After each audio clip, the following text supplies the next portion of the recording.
Now, let's take a minute to see how you can improve your team.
Hey everybody, it's the coach, and this is Madden 19 on EA Sports.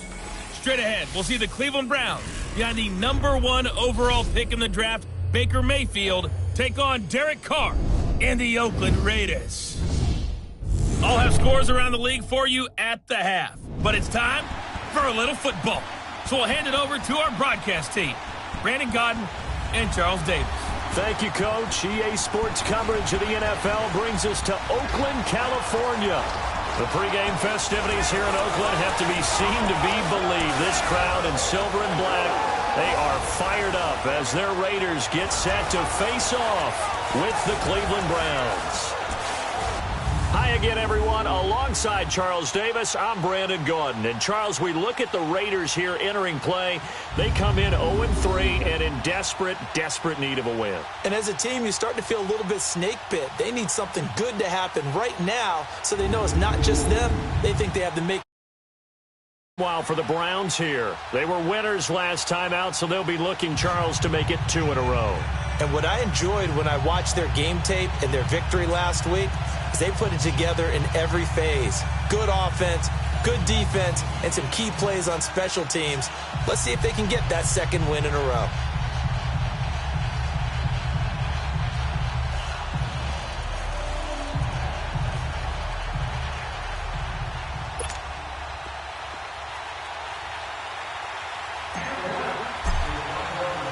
Fall is in the air, and the NFL season is in full swing, and we're underway here in Week 4. This will be fielded on the back line of the end zone. So here comes the Raiders offense now onto the field. They'll be led out by their quarterback out of Fresno State. It's the Pro Bowler, Derek Carr. And it's funny how we always talk about how analytics are starting to creep into the game. One analytic that's been there for a long time, teams that start 0-3 usually don't make the playoffs. So we know one quarterback today that's determined to end that slide right now. It's not impossible, but this is a must-win for him and his team. Now Martin, and he will lose yardage here back at the 23-yard line. It's a loss of 2 there, bringing up second down. So a look here at the key inactives, and we got this list before the game down on the field. They tell us the same thing every time, don't they? Next man up. No excuses. Be ready to play. That's the mantra of every organization. The key is having guys on the roster who are capable of filling in and playing at a high level.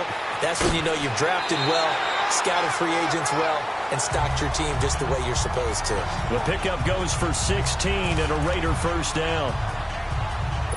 That O-line, they cleared a big hole there on that run. The athleticism of offensive lines continues to evolve, and we're seeing it here. Not only they're controlling things right at the line of scrimmage, but they're able to get upfield to get to the second and the third levels. You know, get to the linebacker spot, the secondary spot, getting all the way downfield with their blocking, which helps keep the running back clean. They'll try to continue that trend here this afternoon. Despite the blitz, they're still able to pick up a nice, solid gain. The disadvantage of blitzing often alters the normal spacing and run fits and leaves creases like they were able to exploit right there.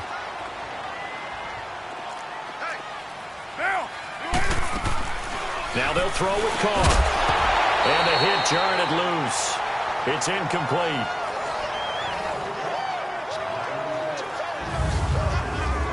And the offensive starters here for the Raiders. Let's highlight a big strength of this team, the offensive line led by Donald Penn, Kelechi Osemele, and Rodney Hudson. All three were Pro Bowlers in 2017, but it didn't translate as well as they wanted on offense. Just 23rd in scoring and a 6-10 record. Carr going to try and throw on 3rd down. Screen play, Anderson. And they went the wrong way there. Losing yardage back at the 43-yard line.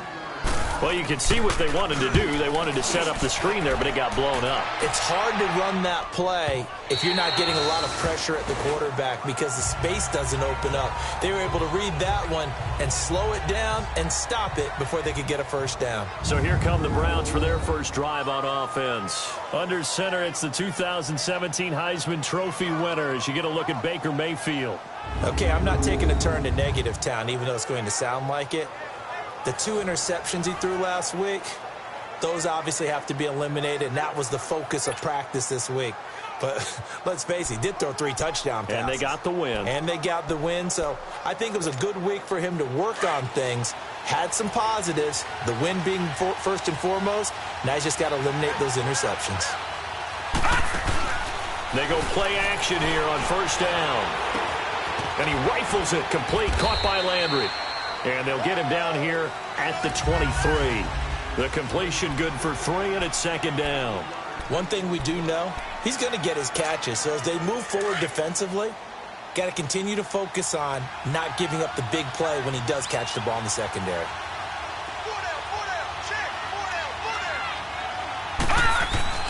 Mayfield on play action. And he rifles one incomplete. Well, too much oomph, too much mustard there on that pass. They really turned it loose, didn't he? Really cut loose with that one. Sharp, strong. Didn't lead to a completion, though. Made it very difficult. Now let's go. 3-19. 3-19. The first carry now. This is Johnson. And he's able to get it to the 31, and that's enough for the first. It goes as a gain of 8, and it moves the chains. And that's a run that'll energize an offensive line. They'll take that one all day long. Fundamental breakdown by the defense. You've got to be able to make plays on the edge. Mayfield on 1st down. Completes this to Callaway over on the right side. And he's able to get out to the 32, brought down there. Just a yard on the catch there. It'll be 2nd and 9. The goal of a wide receiver screen is get enough blockers in front to create a wall and let him pick his spot to run the football. How about the defense there, swarming to it and not allowing that to happen? Did not let him get downfield. And he is met in his tracks behind the line of scrimmage. It'll be a loss of a full 3 yards there, and it also brings up 3rd down. I know the scouting report on him is that he doesn't possess the eye discipline to be an elite linebacker. What that means is his ability to read, react, and make a play. But on that one, he looked like one of those guys. Now the throw on 3rd down, knocked away and incomplete. Not only was the call spot on, how about the execution of that defense right there? The zone was absolutely locked up tight. He was trying to force it in there on 3rd down. But if there's a time to force it, he felt like he needed to make a play, right? Yeah, exactly right. 3rd down, you got to try and find something. There's nothing available there for him. And now Oakland ready to take the field. And our game's hit a little bit of a lull here, a little bit of a snag. Punts on back-to-back drives. And old-school coaches don't necessarily mind that. Didn't turn it over, right? Didn't create a big play for the other team. Right now what you're looking for is can you gain an advantage in field position? And that's what both teams are seeking right now. Yeah, they'll be seeking to gain that advantage here on this drive. And here's the starting crew defensively for Cleveland. I'm looking at Jabril Peppers in the secondary, the 25th pick in the 1st round in 2017. Played in 13 games, 57 tackles and an interception. But what I like most about him, his versatility. He can play cornerback, but I think he's best at safety and a little bit of what they call nickel or dime linebacker, where he can go inside and use his tackling ability in the running game. Now, meanwhile, a pass that should have been intercepted, but it winds up falling incomplete. Play action. Now it's Carr. Able to find Harris, complete. And he gets this one to midfield before he's brought down.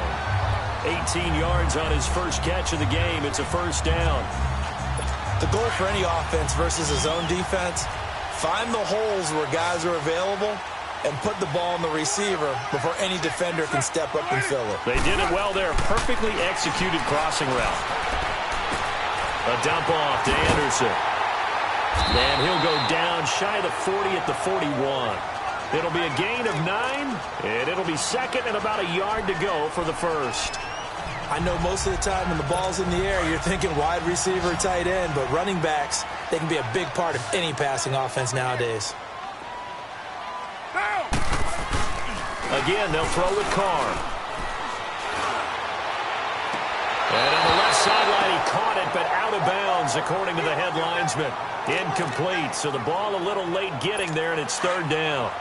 What I loved about meeting with these coaches before the game is we didn't even have to ask any questions. They told us that they were going to be aggressive and push the ball downfield.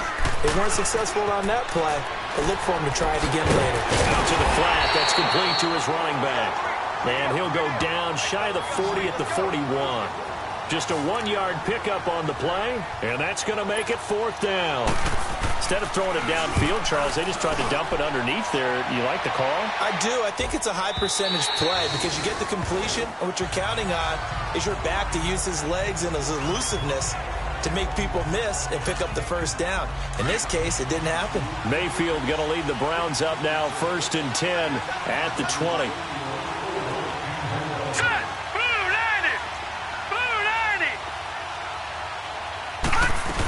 They begin the drive with Johnson. And he'll take it ahead to the 28-yard line. 8 yards on the pickup, and now they'll have some options on second and short.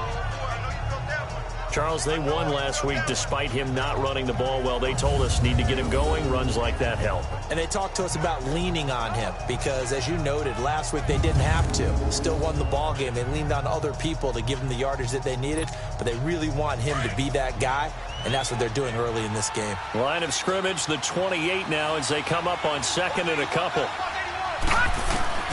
Mayfield now on second down. And this one grabbed by Darren Fells. The numbers for him from a week ago. 5 catches, 106 yards. Yeah, I think it's safe to say that he's off to a hot start here in this first month, and those are the kind of performances you expect to see going forward. From the 34 now, here's 1st and 10.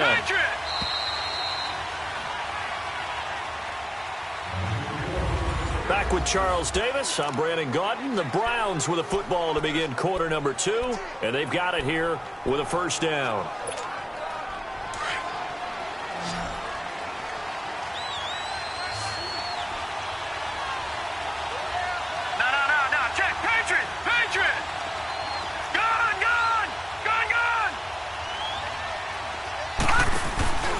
To throw, Mayfield.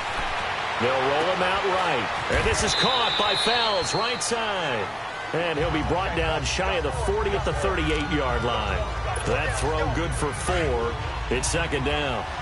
And, partner, I think that's a great example that not all tight ends are created equal. Because everything was right. Got the completion, but he's not one of the more dynamic guys in the league. So even though he caught it, couldn't turn it into much more. And able to get this one across the 45 before he's brought down. It's a gain of 10, and the Browns are going to get a first down. Tremendous blocking by the interior of the offensive line. They didn't just gash him there. They blasted a gaping hole for him to gallop through. I think if he comes back to the huddle, he better be giving them a whole lot of credit and thanking them for that much space to rumble. First down, Mayfield. Going deep here for Landry. And it pops free. The collision there jarred the ball loose and brings up second down. Seems like this defense, especially the secondary, has really been contesting about every throw in this first half. Remind me of a good half-court defensive basketball team. Every time a pass is thrown, they're right there in good defensive position, able to affect the play. Play fake. Mayfield sliding out of the pocket. Now he's going to let it go deep right sideline. And that's going to wind up incomplete. However, we do have a flag down. Let's check in with our referee. Holding offense. That's on the guard, Kevin Zeitler, first-round pick back in 2012. They'll come up now on a 2nd and long after the hold.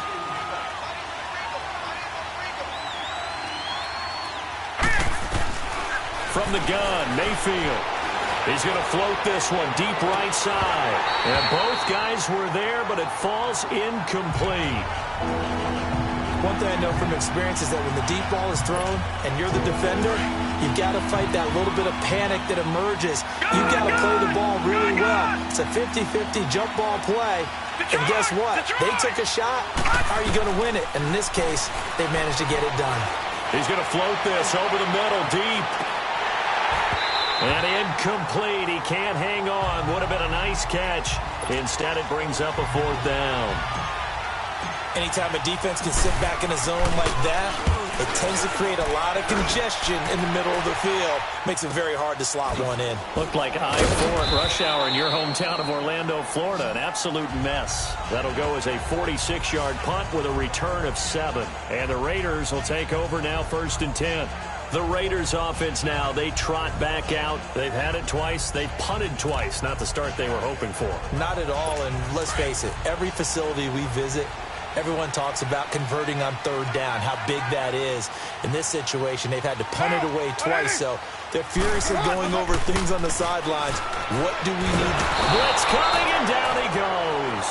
Joe Schobert leading the surge there. He drops in for a loss of 6.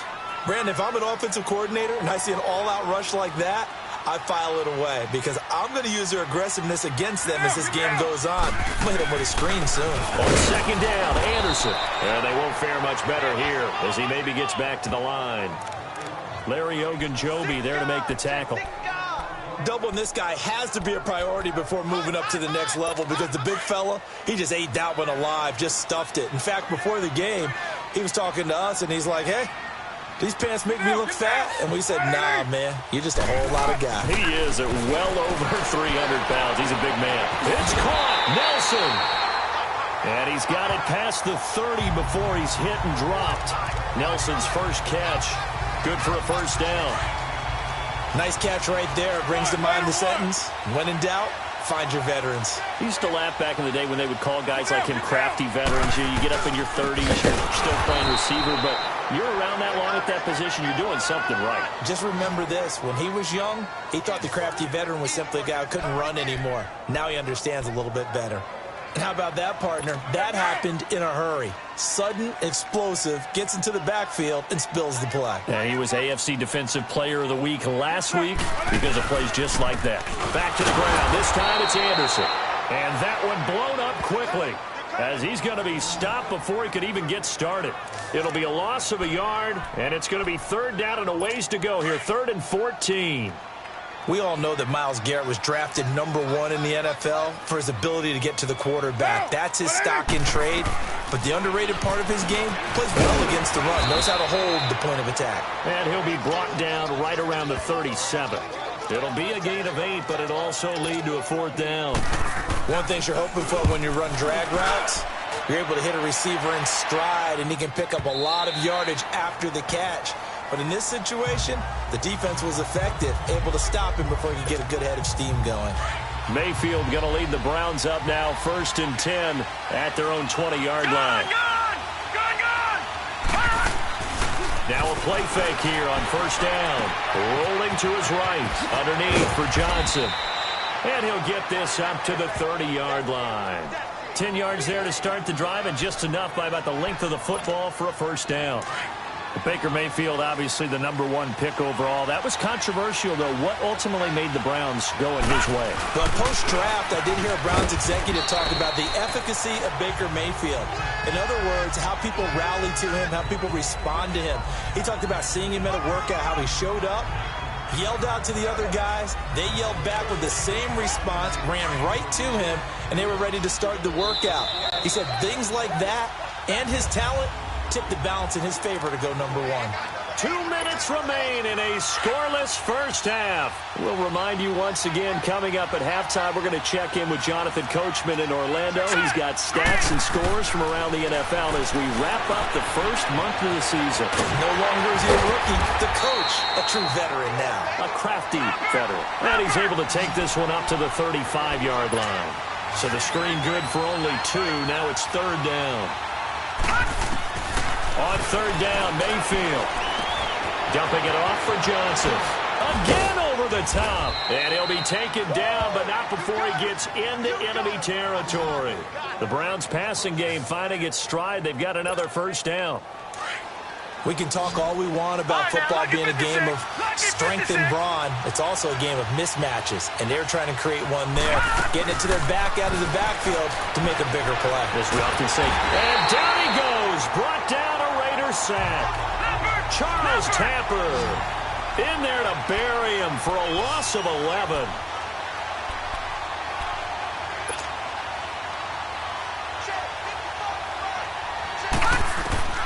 Second down, Mayfield being chased out left. And he'll get it into enemy territory just across midfield at the 49. He turned that into a nice gain, gets him 8 yards closer for third down. Partner was a definite passing down, but he was able to leak out and pick up some good yardage, even though the coverage was excellent. Maybe it's not exactly how they drew it up, but he still got a big chunk of yardage on second down.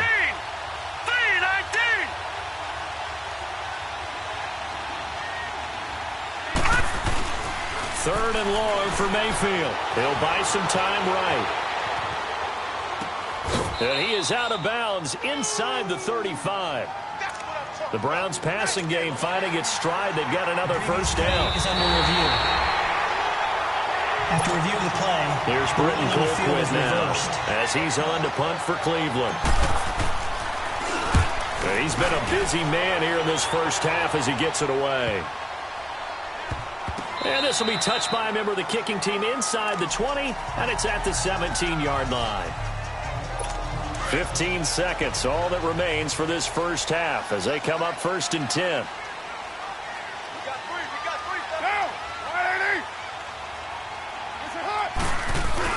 They start the drive with Anderson.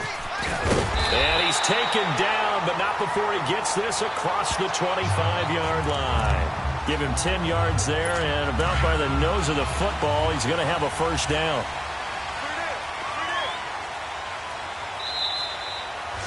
So plenty of action on the field, but no action right now on the scoreboard, at least as of yet. 0-0 is our score. As we'll send you back over to Orlando with our EA Sports Halftime Report, here's Jonathan Coachman. Okay, Brandon, thanks very much. Welcome in, everyone. A lot to get to here this final day of September. So let's get started.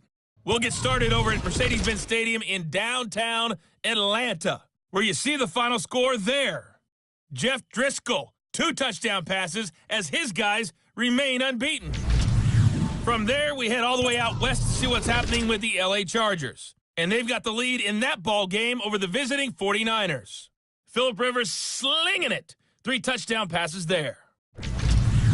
Finally, let's get to the desert. Check on the Cardinals at home in Glendale. And you can see they have the lead over the visiting Seahawks. David Johnson with 2 touchdowns there. Meanwhile, in our game, to call it a defensive battle would be an understatement. 0-0 is our score. We'll be looking for something in that second half as we send it back to Brandon Gott. All right, folks, eager to get back to this Week 4 matchup. We won't put up a fight. So no scoring in our first half. What will the second half bring as we are now back underway? This one taken from the 7. And a good effort on the return there. Gets him across the 30 to the 33-yard line. Here's the Browns offense now getting set to start off this third quarter. These guys had to punt last time. It has not been a very fruitful game offensively thus far. They haven't even made a trip to the red zone. And I know that everyone's going crazy on that sideline because that drives you berserk to come off the field, not really move the ball well. As you said, not even get to the red zone, let alone, not even put points on the board. They've got to just take a deep breath, relax, try and figure out what is working and call more of that.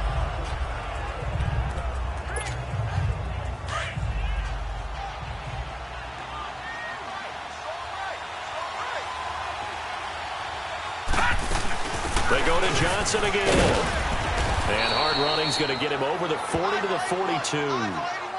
It's a 5-yard gain, but they'll still be a yard short here with third down now looming. He's had a ton of success here so far, but you get the feeling that he might be on the verge of popping one. Yeah, even on that one, there was a little bit of a hole, but it closed there quickly at the end. The Browns on third down. They've hit 2 for 4 thus far. They need just a yard here. It's 3rd and 1. They'll run for it. Here's Chubb, and he's going to be taken down right at the line. No gain on the play there, and it'll bring up 4th down.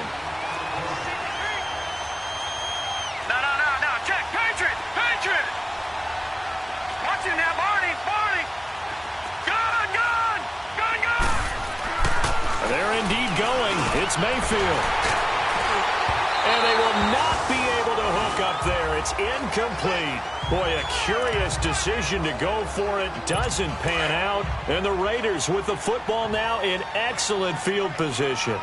Being just short of midfield, they decide to take a crack at it on 4th down. They don't come through. Sometimes it's just showing confidence in your defense. You know that they're good, and they'll take care of you. A lot of coaches during the week will announce to their team, we're going to be aggressive, guys. We're going to go for it. Hey, defense, you got me? A little bit of a challenge to them to see if they'll pick up the rest of the team. We'll see how they respond now. Handoff comes to Anderson. And that didn't fool anybody. He's going to be dropped in the backfield. That'll be a loss of a yard, and it leads to a 3rd down. And that's another stop for the defense, something we've seen all game long. They've been on fire today. No matter what's called by the offense, they've had an answer for it. Big play coming up. Here's 3rd and 10. I would expect to see some pressure here. The pressure drops off as they'll look to throw. He finds Roberts, complete. And all the way inside the 15 before they drop him. That one goes for 29 yards on 3rd down. Took till the second half, but finally a red zone opportunity here. They have a 1st and 10 at the 13-yard line. They run the counter now. It's Anderson. And he's going to work this one down to about the 5. A good run there on 1st down, and it'll leave them with a 2nd and 2. That play wasn't quite as big as the play that preceded it, but still, got to like the way they're moving the football, partner. Absolutely. Pretty good room to run on that last play. Yeah, they didn't get a 1st down, but still, you'll take runs like that each and every time, won't you? Here's Martin. And the hole closes quickly here. He can fight only to about the 4. Only a yard on the pickup, so a good situation on 2nd and 2. It's now 3rd and 1. Now, that was a good job by the defense swarming to the football. And you know it's no cinch that you're going to be able to get the ball into the end zone against them. They're number 2 against the run. So what's an offensive coordinator to do? Check your playlist. Carr to throw on 3rd and 1. Oh, it's a touchdown if he holds on. Instead, it's 4th down. The beauty of being able to play a zone defense when you can sit back and see the ball coming out of the quarterback's hands, guess what? Creates a lot of confusion, kind of a muddle in the middle of the field where you go make a play on the football. A.J. McCarron looking to throw. They pass up the 3, fake it. It doesn't work. Well, I see what they were trying to do there. You pop up your holder, roll him out. You got the option to run or pass. This didn't work. Not at all. The communication was excellent defensively to make sure that receivers were covered as they escaped from the line of scrimmage, because that's supposed to be a surprise to everyone, and that's how they get free. People forget their assignments on defense. That didn't happen. And think about the guy rolling out with the football, looking for an open person, no one there. Helpless feeling. Helpless, because that gap between you and defenders now is going to close, and close quickly. First play of the drive, let's give credit all around. Excellent blocking, but the guy carrying the ball, he was the finisher. A really nice run. And that is incomplete. A 2nd down pass play there, but it's incomplete. We've seen these defenses make enough opportunistic plays to keep this one low scoring. Flying around, making plays on the ball, and we see yet another errant throw as a result. The Browns on 3rd down, 2 for 5 to this point. They're up against a 3rd and 1 situation. Watching that body. They'll run it now out of the gun. And he's taken down, but able to slip across the 35. 14 yards, and it's a Cleveland 1st down. Partner, if you want more carries, I think we saw how you get them. Showed that he's got the fresh legs, and he picked up the first down on that run. Don't just ask for them. Show them that you're supposed to get the football. They run again on first down, Chubb. And he'll get this up to about the 38-yard line. Credit him with a 1-yard gain there to make it 2nd and 9.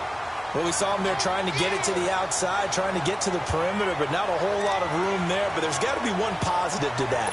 If you keep moving laterally, creases tend to develop as the game moves on, and they can run it back inside later.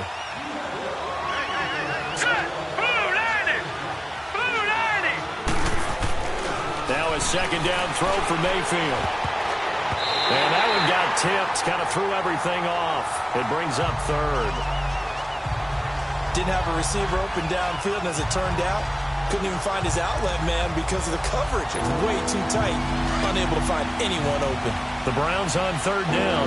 They've hit it 50%, 3 of 6 to this point. This is 3rd and 9.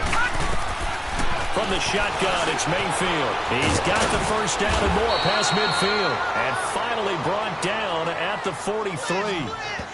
They call it a gain of 19, and it moves the chains.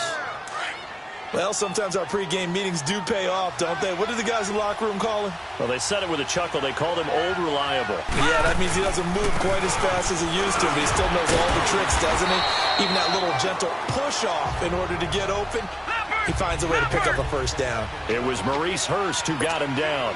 I call that play a success. A nice inside run sets up a very manageable 2nd down. A very solid gain on that play. They try to throw on 2nd down, but this one is incomplete.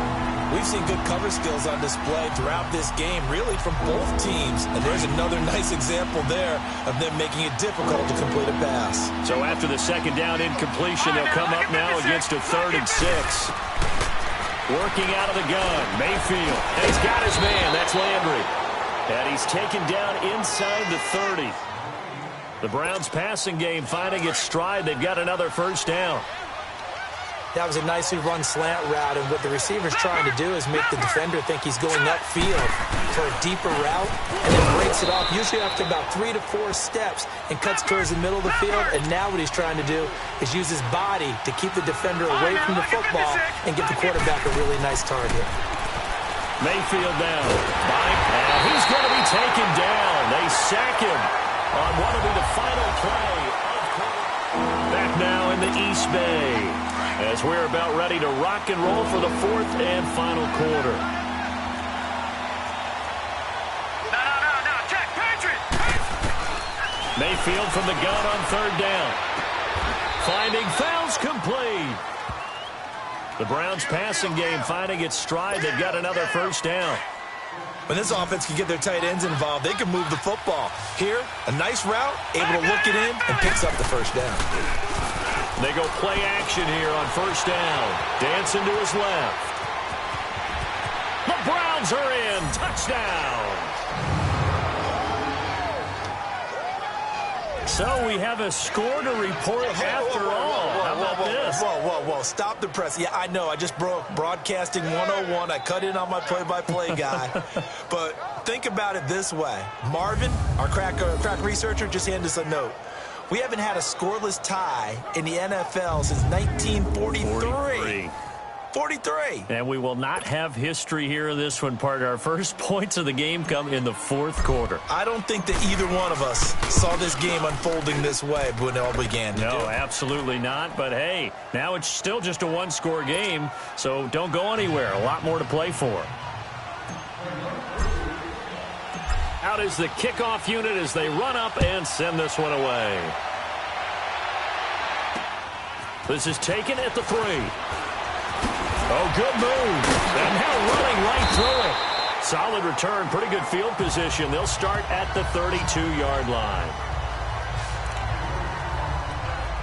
And now Oakland ready to take the field. Carr and the Raiders come up 1st and 10 at about the 32.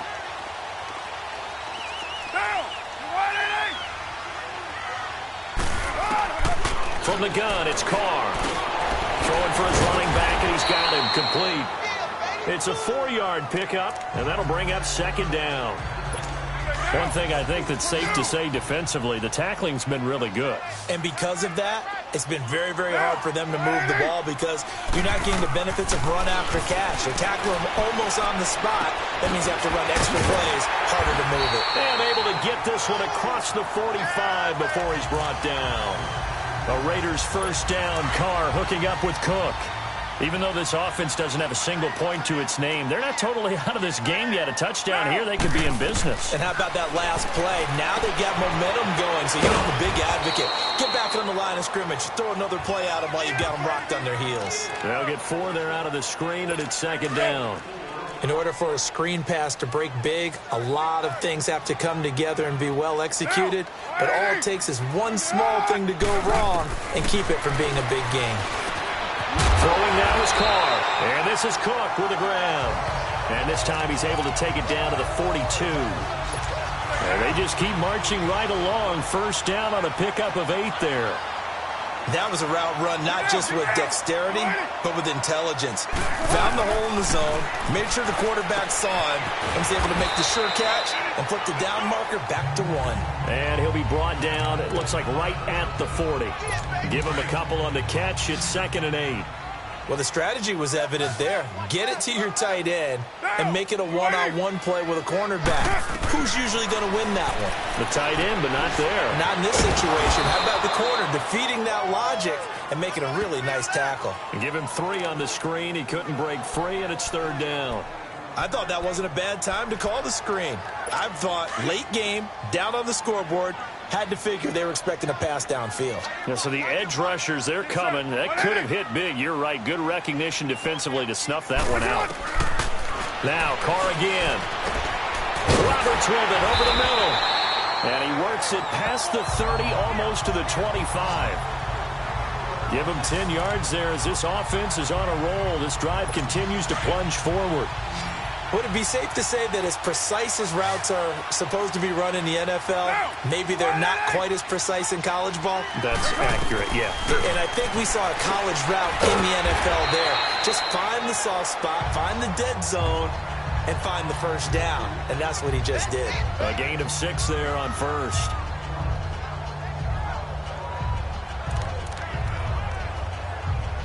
Six yards was the pickup on the last completion, so here's 2nd and 4. Now whistles here, and I believe one of the Raider linemen might have been moving. False start, offense. Not easy being a rookie left tackle in this league, and there they got it for the penalty. Not easy at all. Think about what you're dealing with every game you play. Ostensibly, the best pass rusher is over you on every snap. I'd be a little jumpy myself. Again, they'll throw with Carr.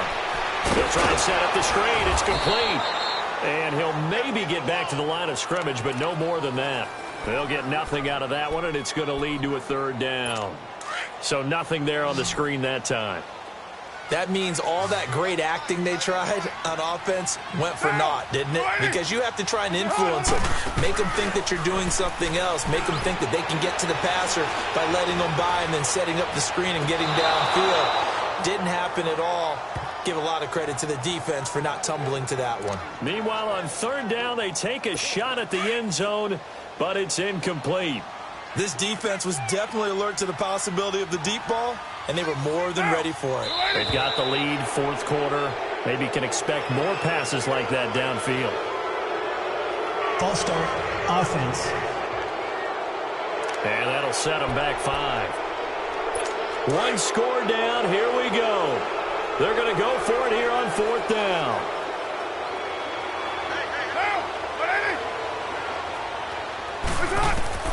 Now Carr, got to have this one. And, a crusher there as it's intercepted. Picked off by the linebacker, Joe Schobert. And he's able to get it back to right around the 27. So the Browns in possession of the football here as we get you reset. They've got a 1st and 10 as they look to try and finish this one off. They start on the ground with Nick Chubb. And he is met at the line of scrimmage, and he goes down right there. And whistles, and we're going to have another stoppage of play as they call the timeout on defense. with 1:53 left. Another running situation on the doorstep as they come up 2nd and 10. Leopard! Leopard! Gun! Gun! Gun! Gun! Detroit! Detroit! All right, now, look at 56.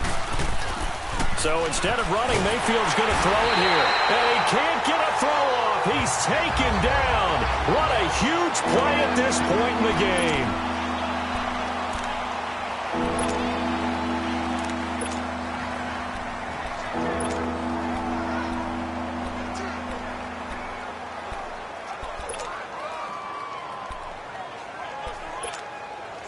The Browns on 3rd down. 6 conversions and 9 tries. They've done a great job of picking these up. This is 3rd and 17. Again, this is Chubb. And he's going to be unable to get upfield as they take him down at the 21-yard line. Now the Raiders going to burn their 3rd and final timeout as they'll head to the sideline and talk over what to do next. So the defense had a chance to catch their breath, and now they're back out and ready. Here's Britton Colquitt now as the drive goes backwards, so he's on to punt it away.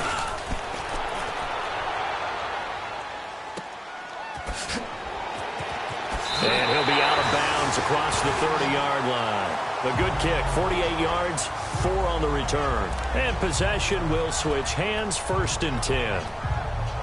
Derek Carr getting ready to go again on offense. This is something we've seen many times over the course of his career. Can he pull off another 4th quarter comeback? It's very strange, isn't it? Because when it's a player of this magnitude, even though the guys on defense have the lead and are sitting in the best spot, they're maybe the most nervous people in the stadium because they've seen this happen to too many people before, too many teams. They've got to find a way to shut him down. Here we go again for the grizzled vet, and he'll get it down to the 47 here. It's a 9-yard pickup on the play, and it'll be 2nd and about a yard. He's back to throw. And Cook has it left side. And he'll be taken down at the 44-yard line. It'll be a pickup of 4, good enough to earn him yet another 1st down. Now you're right on the edge of field goal range. You've still got time, but get up to the line of scrimmage and get set.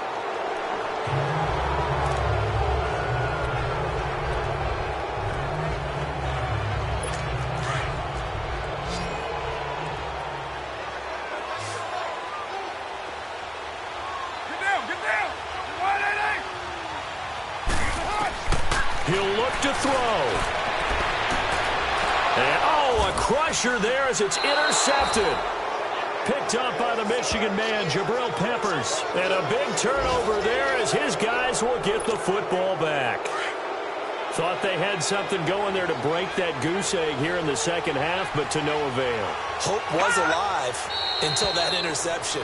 What a terrific play, taking the ball away after it looked like they were starting a drive. And now that shutout still standing. You know that's something those defensive guys hold a lot of pride on, too. No doubt about it. They are excited about where they are in this game.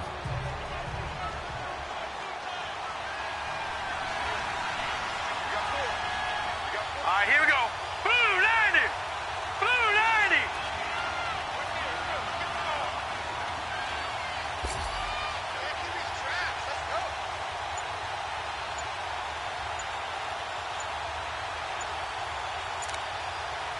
No, check, Patriot!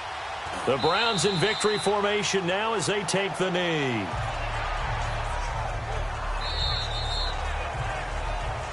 The storyline in this one, Charles, no doubt the number 0. Zilch, nada. A shutout so hard to do in the NFL. It really is, and what an accomplishment, because you feel that not just on the defensive side, but as a full team. There's a lot of pride that goes into shutting out an opponent. And how about that 0 on the scoreboard for them, going along with those zeros in the time column, too. So for the Browns, they're on a nice early roll as they move to 3-1.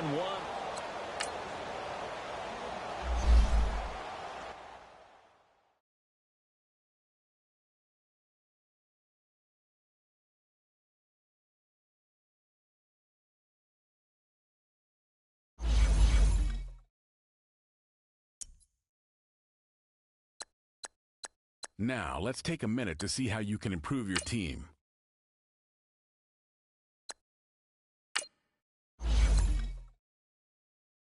You have grades for each position that browse available players to improve your team.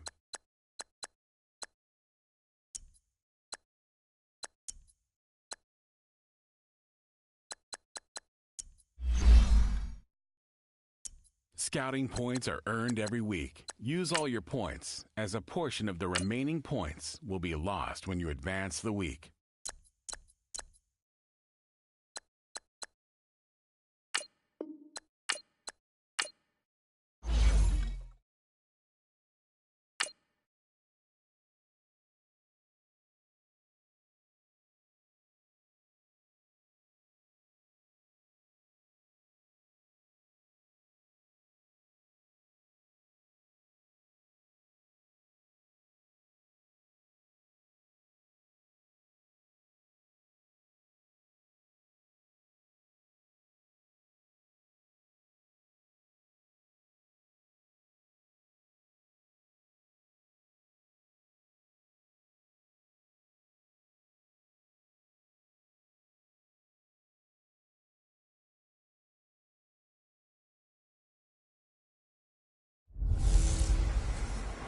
Welcome in, everybody. It's the coach, and you're tuned in to Madden 19 on EA Sports.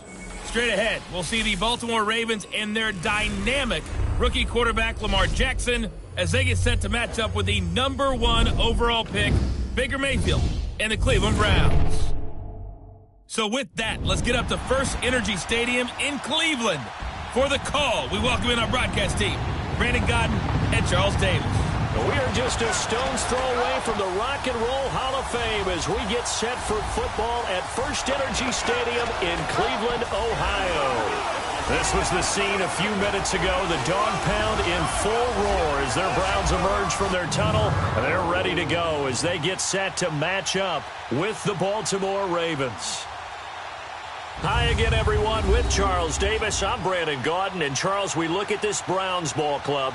They come in feeling good after back-to-back victories. And it's the defense that's really the star of the show. A terrific game last week. They got a shutout on the road. And that's something that doesn't happen very often nowadays. Meanwhile, for the visiting Ravens, they're hitting their stride of late. Winners of 3 of their last 4. And going back through the tape, I thought they looked pretty good last week. It was a solid win, a comprehensive win.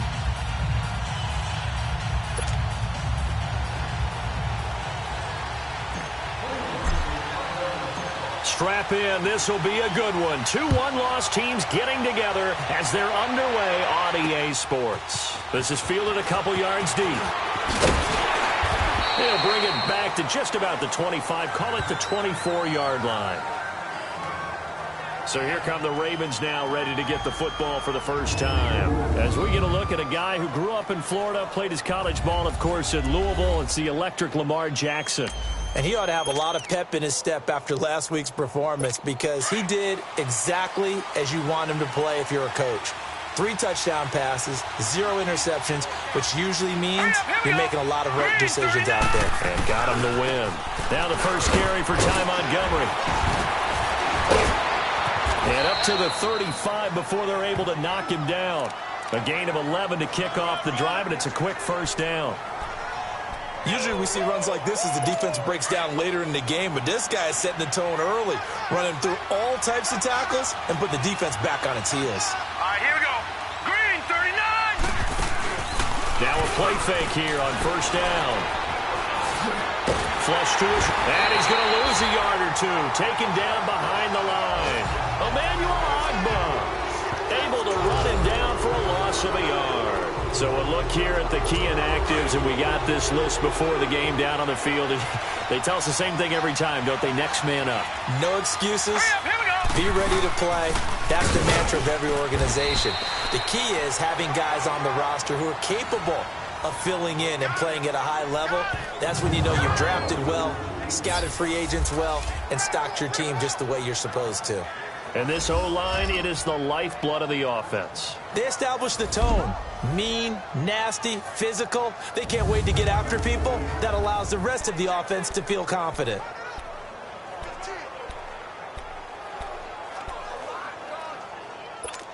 And on third down, a nickel formation here defensively. Patriot. Now let's go. 3-19. From the gun, it's Jackson. And that is incomplete. I think we'll see more of them trying to get him the football out of the backfield. They love what he can do in open space, and they believe that he creates mismatches they can exploit.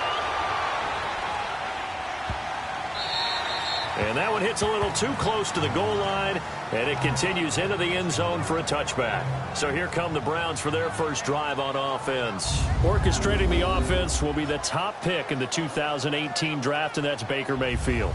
In his stat line last week, that's not going to get him to the Pro Bowl. All right, no touchdowns, no interceptions, but they won. And so the bottom line for him is team won, managed the game effectively, led them to victory. He's doing all the right things. No. Check. Patriot. On 1st and 10, Mayfield. And he's caught by the former Gator Antonio Callaway. And they're able to get this one across the 35. Successful start to the drive, 17 yards. It moves the sticks.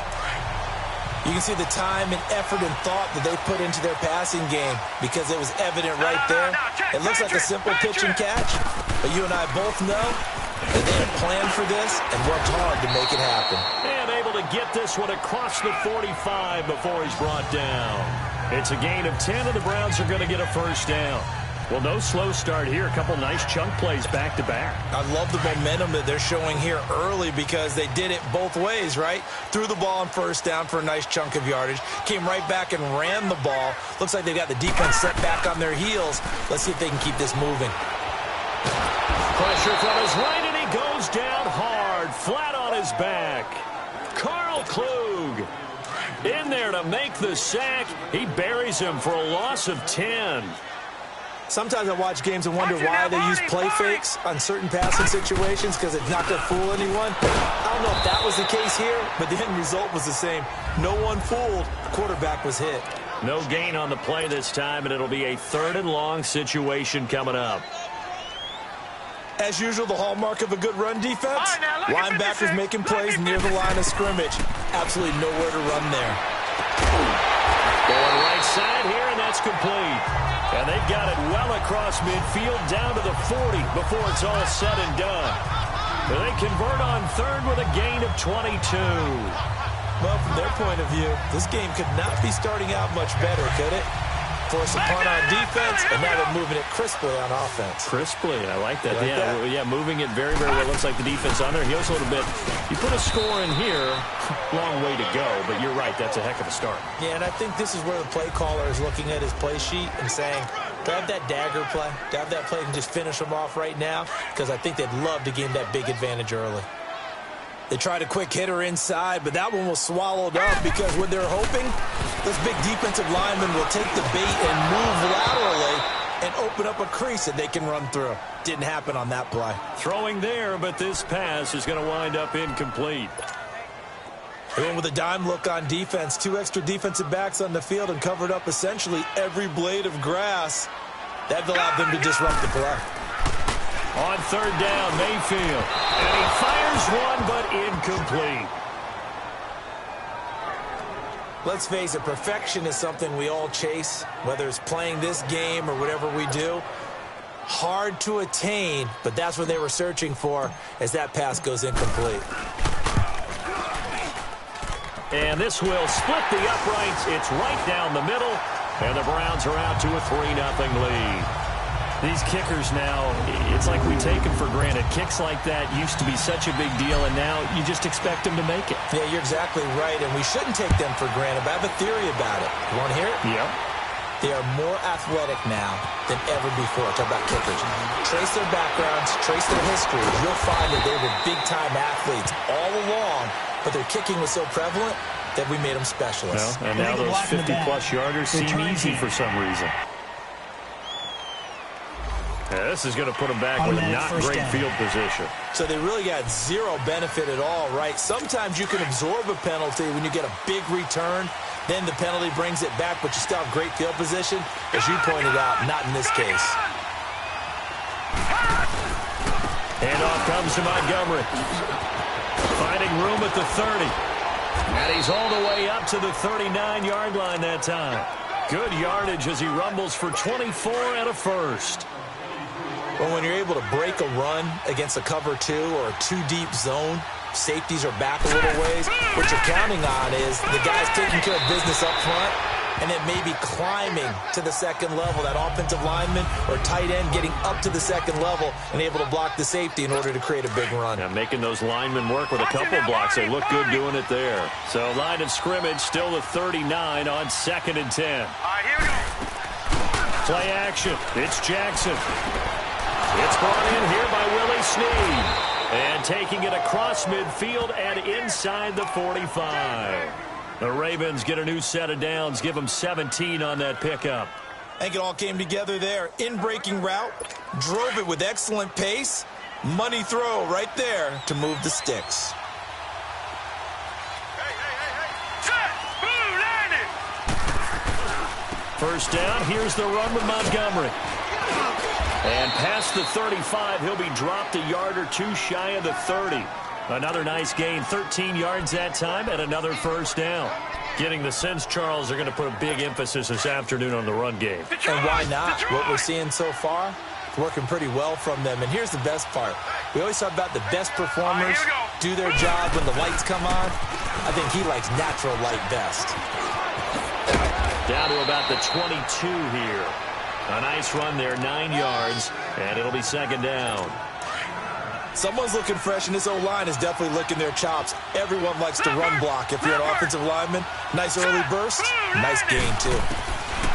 On second down, Jackson got his man complete over the middle. It's Andrews, and he'll go down here at the 12-yard line. These are his numbers from last week's contest. 7 catches, 64 yards, and a touchdown. And he's able to pull that last pass in, but this is usually a pretty tough unit to try and maneuver against. They're in the top 10 in the league against the pass, and you and I both know there's not much difference between 1 and 10.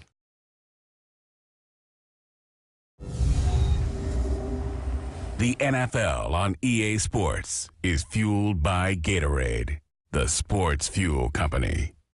Second quarter now. Brandon Gaudin, Charles Davis with you. It's the Ravens. First red zone chance now for the Ravens. It's 1st and 10 from the 12. All right, here we go. Green. From the gun, Jackson. That's going to be caught at the 10-yard line. It showed a little athletic juke, but then the daylight quickly closed. 5 yards on the catch there, brings up second down. 2nd and 5 after the 5-yard completion on first down. All right, here we go. Green, 39. On second down, Montgomery. And he will maneuver his way down to about the 7. Just a gain of a yard there, and now it'll be 3rd down. Early down stuff to put this offense in a precarious position. We know that securing the point of attack, especially against the big-bodied guys in the middle of this D, has got to be priority 1. Here we go now. Blue, landing. From the gun on 3rd down, Jackson. Got a man, it's caught for a Ravens touchdown. Mark Andrews, his 2nd touchdown on the season. And the Ravens are in for 6. You say red zone, I say Mark Andrews. A 3rd-round pick out of Oklahoma, the 2nd tight end drafted by the Ravens this year. Hayden Hurst went in the 1st round out of South Carolina. You can see why he's a big favorite of Baker Mayfield's at OU. 22 touchdowns in 3 seasons there. Well, we looked at each other right when he flinched. We knew that that flag was coming. Yeah, offsides, easy call, mark off the 5, and keep it moving. This fielded at the 2. And he'll take this across the 25. A couple extra yards up to the 27-yard line.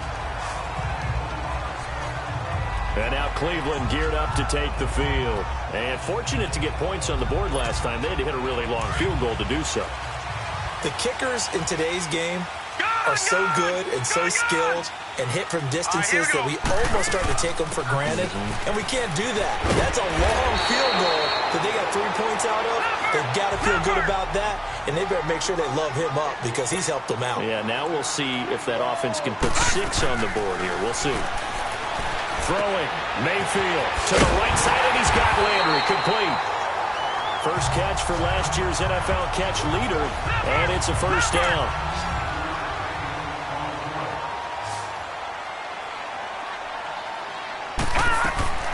Mayfield off the play fake.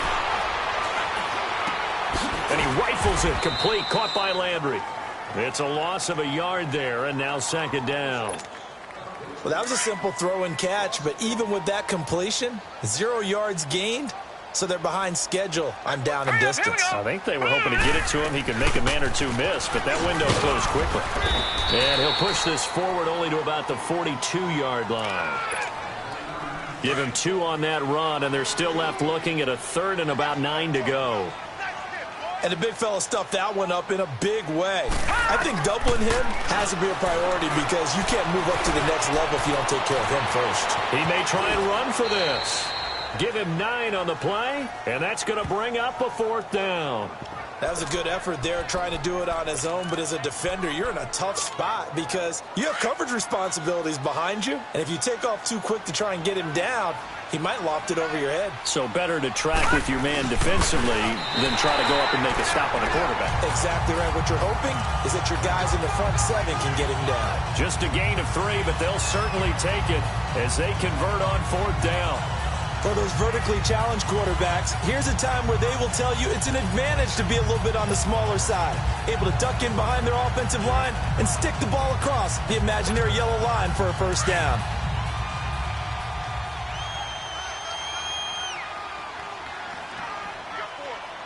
All right, here we go. Mayfield to throw it this time.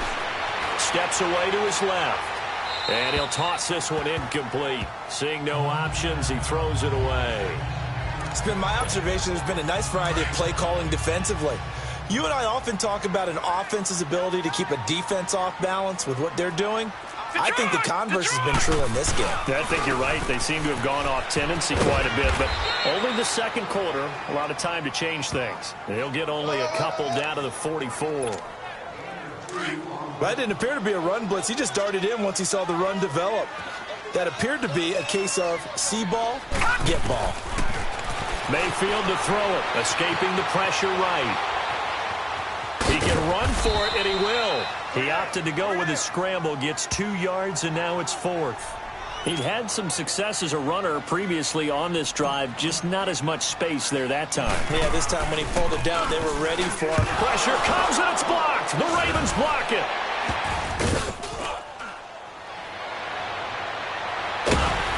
And they'll wind up taking over right around their own 40-yard line. So much for pinning him really deep. Short punt could have pinned him inside the 10. Now great field position the other way. It's never good when you're punting the ball and your eyes see the ball go back behind you. No. However form, whether it's over your head or to the side, never. And the Browns pressure gets to him that time, and he's going to go down. Carl Davis able to slump him from that defensive tackle spot for a loss of 5. And they're picking up right where they left off with the shutout that they pitched last week. A huge part of that, this pass rush. They know how to get after people. Offensively, good luck finding some answers right now. Montgomery on the counter. And they go backwards here, losing yardage back at the 48-yard line. It'll be a loss of a full 3 yards there, and it also brings up 3rd down. A reminder, once we hit halftime, as we do all season, we'll send it down to Jonathan Coachman in Orlando. He'll have all the stats and scores from games in progress around the NFL. The best multitasker in the business, the coach. Caught right side at Snead. And he'll be brought down, it looks like right at the 40. It'll be a gain of 8, but it'll also lead to a 4th down. That's certainly playing down in distance very well by the defense, isn't it? Take whatever you want underneath, by all means.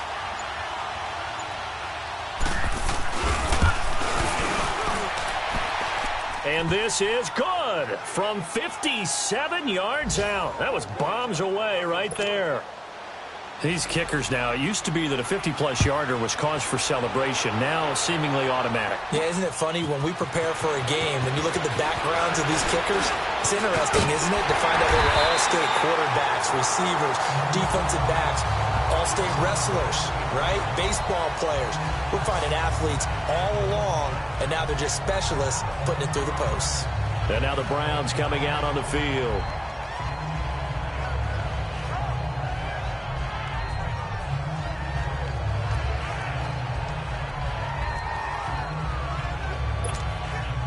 So they'll come up 1st and 10 now from the 33. Here we go now. Green 39.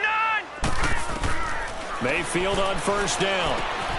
Fells has it, left side. And he'll bring it up here to right at the 40-yard line. A good pickup there. 8 yards on the 1st down completion. The Browns trying to get back and set quickly here. Time ticking away. Mayfield down. And this one is incomplete. They were searching for the tight end, Darren Fells. And it's 3rd and short. Well, that certainly looked like something that they discussed all week in practice getting ready for this one. Take the big shot right out of the gate. At worst, you'll open up the defense a little bit, loosen them up, have them back on their heels. Finding Fells complete. And able to rip off a big chunk of yardage before being dropped inside the 40. This quarterback now 6 of 10 in this first half. He's got his guys a first down here. All right, here we go. Going to the air again with Mayfield. His throw incomplete. All right, need you to check my eyes here. This entire unit defensively, I think, has looked really strong in the first half, especially in the secondary.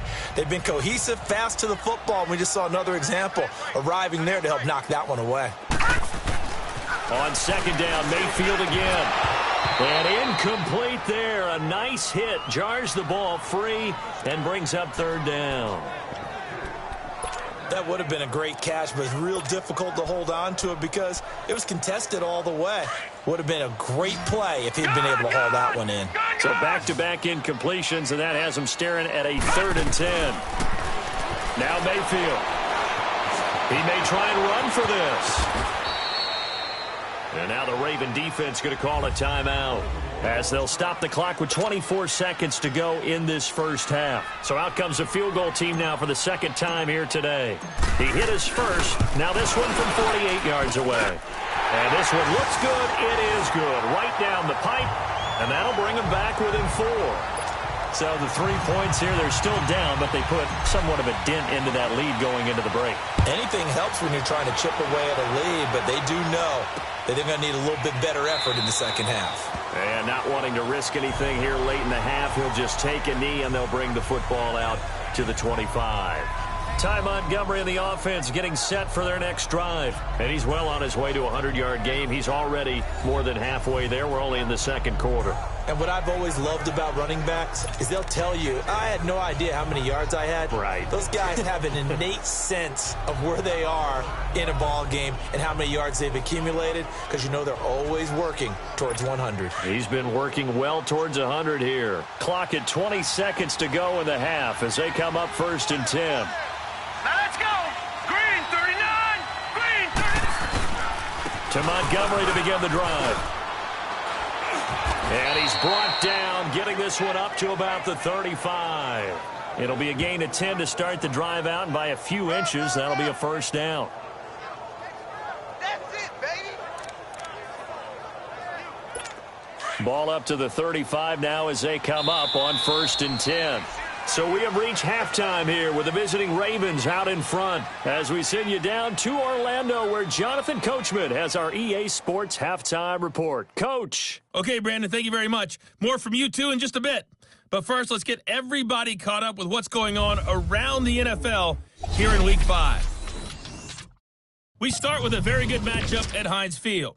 Pittsburgh playing host to visiting Atlanta. And it's the Steelers who are out in front. Eli Rogers, a touchdown reception. From there, we head over to Detroit. Check on the Lions at home, Ford Field. And they have the lead in that one over the visiting Pack. You want the 3rd quarter already? No problem. Let's do it. Both teams appear ready for the fight ahead, and we resume action here in quarter number 3. This is fielded at the goal line. And he'll take this across the 25, a couple extra yards up to the 27-yard line. The second quarter score from Cincinnati, and the Bengals out to the early advantage. That one tight to this point, and you'd have to imagine it'll stay tight throughout. Mayfield going to lead the Browns up now, 1st and 10 at their own 27. And they start the second half with Johnson. And he's taken down, but able to slip across the 35. Nice way to start the drive, a gain of 12 and a first down. And that's a good sign right there as we start the third quarter. Because in the first half, not much space to run the football. And as we go into the half, we often think to ourselves, all right, what's the adjustment? What do they have to do? You know what a lot of the adjustments are? No adjustments. You know the game plan. Been working on it all week. Maybe a little tweak here or there, a little bit better blocking, and now you're establishing the running game. That one goes for 24 yards.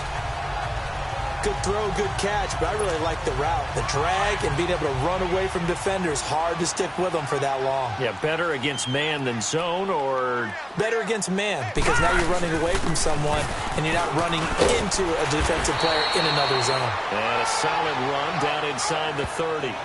Just what you want on a first down run. Call it 8 yards, and it's 2nd and 2.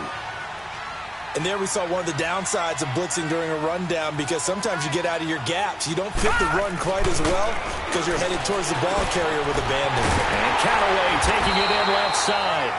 And he'll go down here right around the 23-yard line. That one good for 7 as this long drive continues and the chains move again. Well, if you do read man coverage, Brandon, the drag route's a pretty good one to run against it because you're running away from people on it. The first down carry here for Johnson. And they'll get him down right about the 20. Terrell Suggs in on the tackle.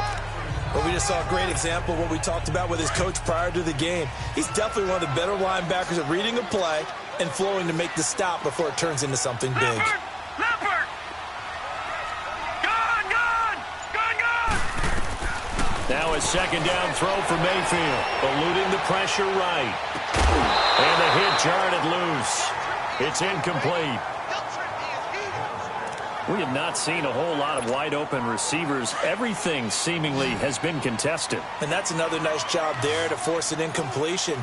They've been very cohesive, knowing each other's moves all game long, and they've been on the spot just about every time. And they've held them in check on the scoreboard. And he'll get him inside the 15 down to the 14-yard line. Call it a pickup of 7, and that'll bring up 4th down.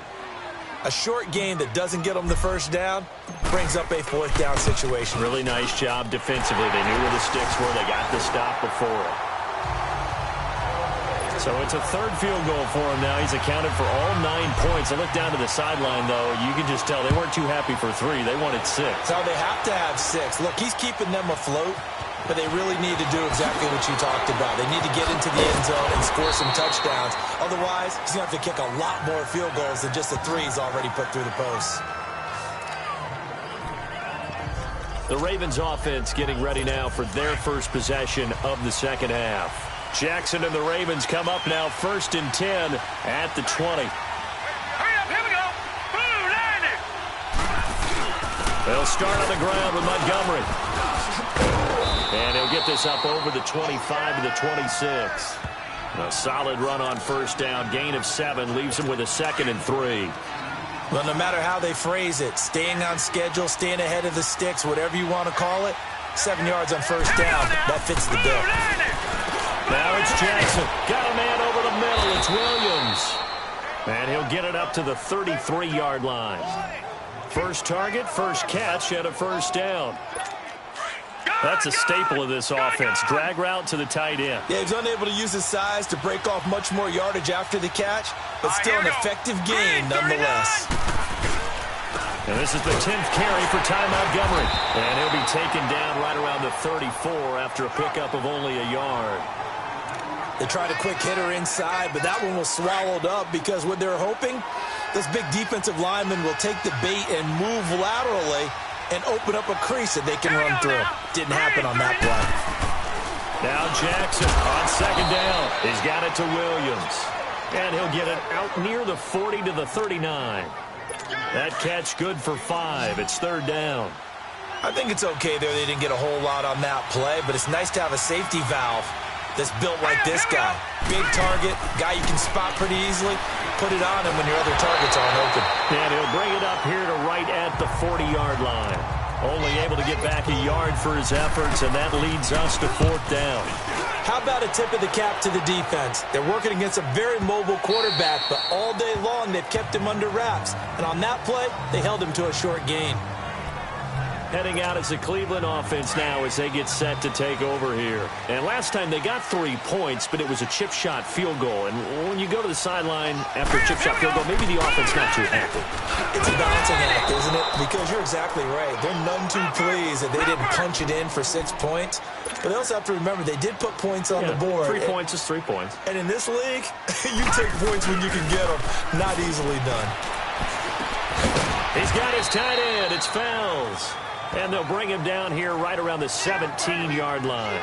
That catch good for only a yard, and it'll be third down. Well, they were unable to make anything really big out of that, but it's not a bad idea to find your tight end and give him an easy completion and keep moving things forward. Almost his bread and butter. It's a good running back, Doc. They've got his man complete. Give him 30 yards there. Well, it's one thing to grab it with one hand, but when you make a catch of that distance, quite another. Yes, sir. I mean, that one right there, we keep talking about the high-flying antics that we're seeing from receivers nowadays. Doesn't matter what spot they start in. But when it actually does happen in the heat of battle, it brings me right out of my seat. On first down, they'll run with Chubb. And across midfield he goes into Raven territory. Zadarius Smith able to get him down. I call that play a success. A nice inside run. And we're back now here in Cleveland. This one's still anybody's ball game. It's a 1-point difference here as we begin the fourth quarter of play.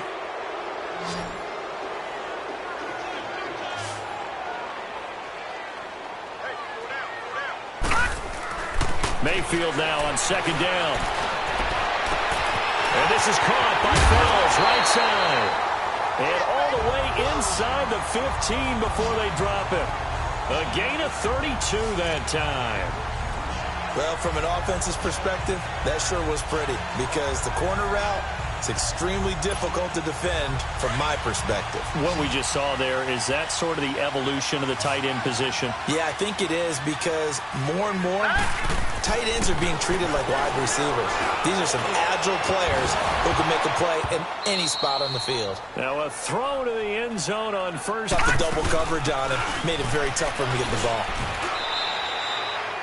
Second down, a little more productive than first. 7 yards on the gain. It gets him to 3rd and 3 now. Well, there's an example of patience being rewarded. Ran the ball on first down and got stuffed. Most people would scream, throw the ball here. In this situation, they stayed with their roots, stayed with running the football, and they got rewarded. And he won't have the touchdown, but he will have the first down as he's tackled at the 2. The gain of 5 that time gives him the conversion and makes it 1st and goal.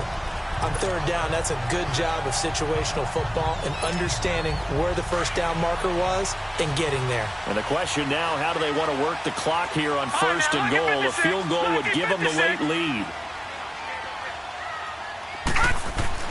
Mayfield. And out in front here in the fourth quarter. Here we go now as we get set for a big 2-point conversion. To throw, Mayfield. Throwing over the middle, and it's incomplete. Should have been picked. Probably doesn't matter on a 2-point conversion, but still, as a former DB, you want to grab that ball when you can, don't you? You certainly do, and don't say it, because I know you're thinking it. Don't say it. What am I thinking? You know what I know what you're thinking. Well, if he'd had hands, he'd be playing on offense. Right? That's true. You've said that before. Here comes the Raven offense now, ready for another possession. And a tight game after punting last time. See if they can get something going on this drive. As they head to the field now, with the game this close, you've got to feel there's a sense of urgency for them going on offense right now. But they have to do it without letting panic creep in and affect their play. Jackson and the Ravens come up now 1st and 10 at their own 25-yard line. Green 39. Throwing now, Jackson on 1st down. He uncorks it for Snead. He couldn't quite hold it. Got hit. Ball pops out, incomplete. Trying to erase that deficit all at once. One big shot. He took it. Unfortunately for him, incomplete. Now let's go. 319. 319. Again on 2nd and 10, it's Jackson. He's got his man. It's Andrews. He'll be dropped at the 30. But a shifty move got him a couple extra on the play. That catch good for 5. It's 3rd down. And that's exactly why the Ravens drafted him, added him to their stable after drafting Hayden Hurst in the 1st round. A second tight end who can catch the football. He looks like a guy who's going to line up on the line of scrimmage and mash you in the running game as a blocker. But his best attributes, splitting out, catching the football almost as an extra wide receiver. First catch of the game for Crabtree. It's a 1st down. And that's how you pick up a 1st down.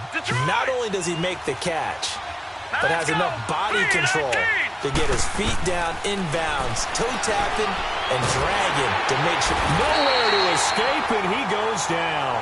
Emmanuel Agba in there to pick up his 2nd sack now of the afternoon. And you hate to say it with a rookie quarterback. He's done some good things, but overall, looked a little bit overwhelmed back there, hasn't he? He certainly has. But in his defense, he hadn't had a lot of time to throw the football. You like the way I said that? In his defense. In his defense. I got it. You see what I did there? Yeah. He needs better protection, that's for sure. Now a deep ball there on 2nd down, but it'll wind up incomplete. And they went for a big play through the air on 2nd down. Couldn't connect. Now it's 3rd. The Ravens on 3rd down. 2 for 5 to this point. This will be 3rd and 19.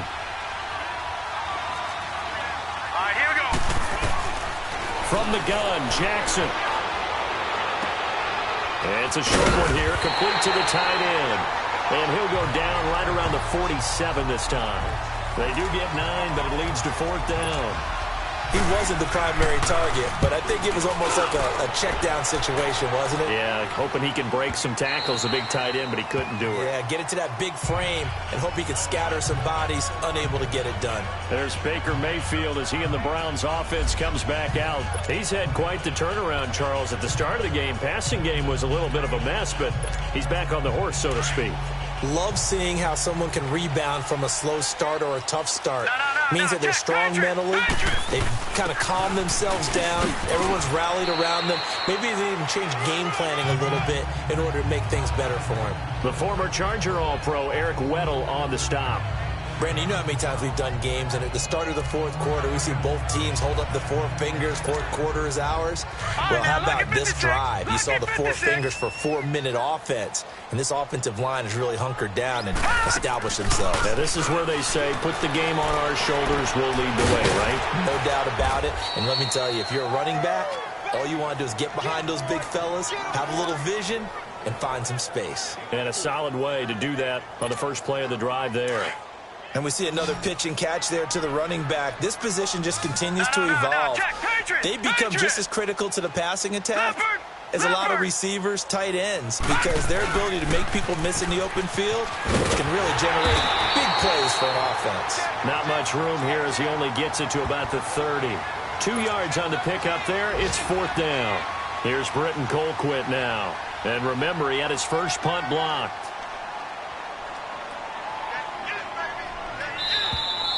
Time for a break.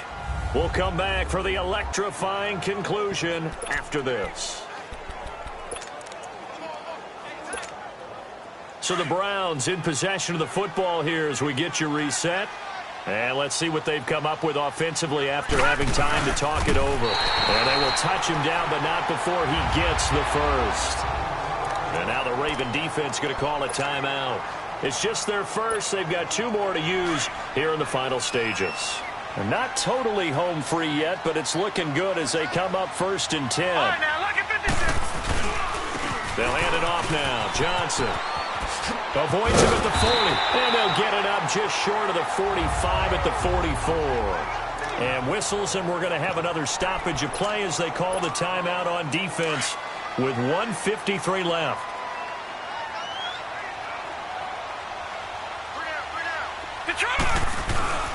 They stay on the ground on first with Johnson. Oh, he's got a little daylight. Good yardage as he rumbles for 24 and a first. Do my eyes deceive me, or is he getting stronger as this game moves along? Burst seems just as good here in the fourth as it was way back in the first, doesn't it? I do believe someone put a lot of time in the offseason and continues to condition during the season in order to continue to carry the ball at this rate. And now we're going to get a timeout here called by the defense, as they'll talk things over prior to this upcoming second down play. This, in all probability, another run here on 2nd and 8. On second down, Johnson. Room here to run. And down inside the 15, shy of the 10. That good for 19 at a first down. He's still rumbling, isn't he? Still looking fresh in this one despite the heavy workload. But you and I both know, well-conditioned, and he did tell us that he thrives on being at his peak late in ball games. And able to push his way forward here for a good little gain. It's a 6-yard pickup, and it gets him to 2nd and 4. Able to stay in bounds, so the clock keeps rolling. And this defense right now backed up in the red zone. Another touchdown, it's over. They've got to stand tall quickly.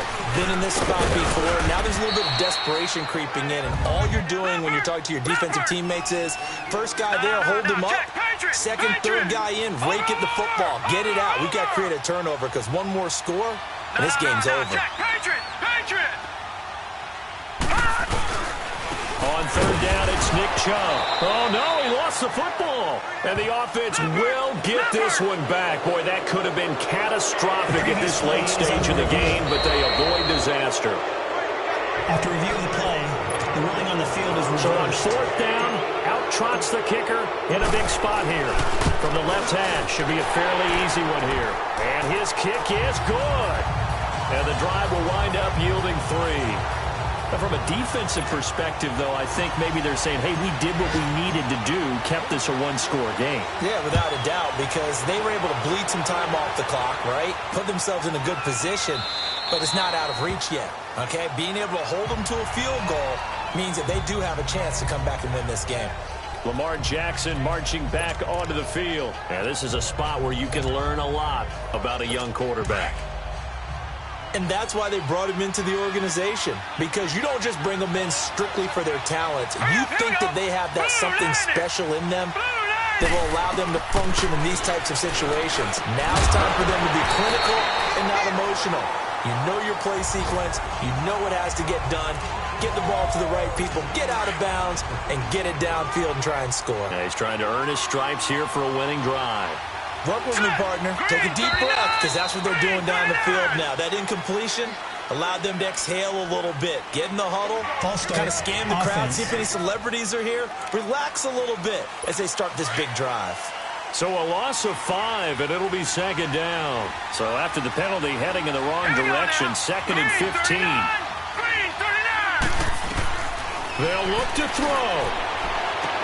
He's got the hook up to John Brown to the right side. And all the way down to the 40-yard line. It's a big play there for Baltimore. And even 40 yards. And now down to 14 as he spikes it to stop the clock. And this one incomplete. And all that remains is 13 seconds.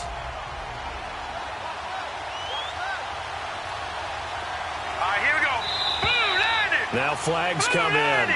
I think one of the Ravens got going a little early. False start, offense. The crowd's not doing that O-line any favors. Home field advantage is really kicking in, making it very difficult for them to hear the snap count.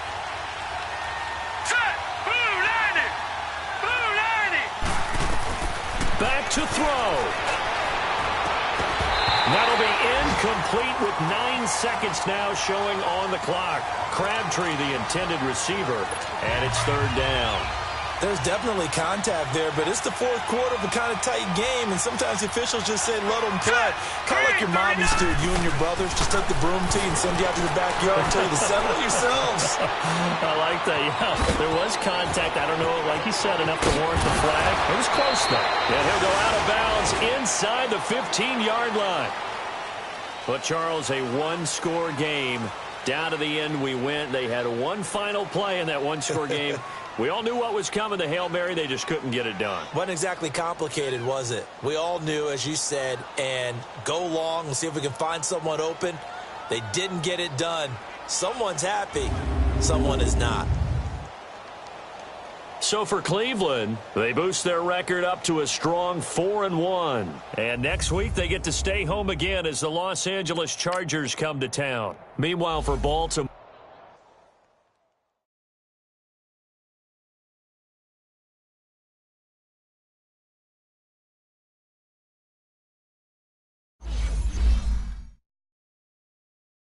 Scouting points are earned every week. Use all your points, as a portion of the remaining points will be lost when you advance the week.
This is Madden 19. I'm the coach. You're locked into the NFL on EA Sports. Straight ahead, old veteran Phillip Rivers and the Los Angeles Chargers as they get set to match up with the #1 overall pick, Baker Mayfield, and the Cleveland Browns. I'll be back with you again with scores around the league at halftime. But kickoff right around the corner. And standing by to call the action, here are Brandon Gaudin and Charles Davis. just off the shores of Lake Erie, we are at First Energy Stadium in a city aptly named after its founder, Moses Cleveland, way back in 1796. The folks here in Cleveland, even though all the down years, have never stopped supporting their hometown guys, and we got evidence of that a moment ago as the Browns made their entrance. They are ready to do battle with the Los Angeles Chargers. Hi again, everyone, with Charles Davis. I'm Brandon Gaudin, and Charles, we look at this Browns ball club. They come in on a pretty good roll here, winners of 3 straight. Meanwhile, for our visitors, the Chargers, they were losers their last time out. They're going to try to get back in the win column, but obviously they're going to have to do that in a hostile environment. And sometimes it actually works to your advantage. Now you've got to band together your team, the us against the world mentality. Let's see if they can use it and get a victory. Set to go now in Week 6 of the NFL season, and we are underway on EA Sports. This one taken just inside the 10. And a good return as he'll be stopped just shy of the 30-yard line. So here's the Charger offense making their way out. They'll be led out by their veteran quarterback out of North Carolina State. It's Phillip Rivers. Okay, I thought there was something to build on in last week's game by his performance. I thought he played fairly well overall. The numbers won't knock your socks off. 2 touchdown passes and an interception. The bottom line, though, they lost. Yeah. How does he eliminate that 1 interception, continue to take care of the ball, and maybe increase the number of times he puts the ball in the end zone with a receiver? Ready. 380. Now a first carry for Melvin Gordon. And they take him down, losing yardage back at the 27. That's going to go as a loss of 2, and it'll be second down. So a look here at the key inactives, and we got this list before the game down on the field. And they tell us the same thing every time, don't they? Next man up. No excuses. Be ready to play. That's the mantra of every organization. The key is having guys on the roster who are capable of filling in and playing at a high level. That's when you know you've drafted well, scouted free agents well, and stocked your team just the way you're supposed to. A quick check on the numbers for Keenan Allen from last week. 6 catches, 124 yards. And he was able to haul that pass in there, but he knows he's got a tough task ahead of him. This unit in the top 5 in the NFL against the pass. He's going to have to really work hard to get open. And forget about finding a lane. He barely had time to look up before he was planted in the backfield. He'll wind up losing a yard on the play, and that'll bring up a 2nd and 11. Ready. 15. They'll run it now out of the gun. Now he is going to be stopped cold behind the line of scrimmage. He lost 2 there, and it's 3rd down. Nice play right there to stop him behind the line, but I want to see how this defense continues to play him here in the first half. Yeah, we know. You know better than I. He has the ability to take over a game, so what do you do? Yeah, I think you have to make sure that you bottle him in at varying levels, because if you crowd everyone to the line of scrimmage, if he breaks through, there's nothing but room to run. Now, meanwhile, a pass that should have been intercepted, but it winds up falling incomplete. And this is away. It's a high kick, and he got all of it. And that is much too long. That's into the end zone for a touchback. So here come the Browns for their first drive on offense. Leading them out is the Austin, Texas native at quarterback. It's Baker Mayfield.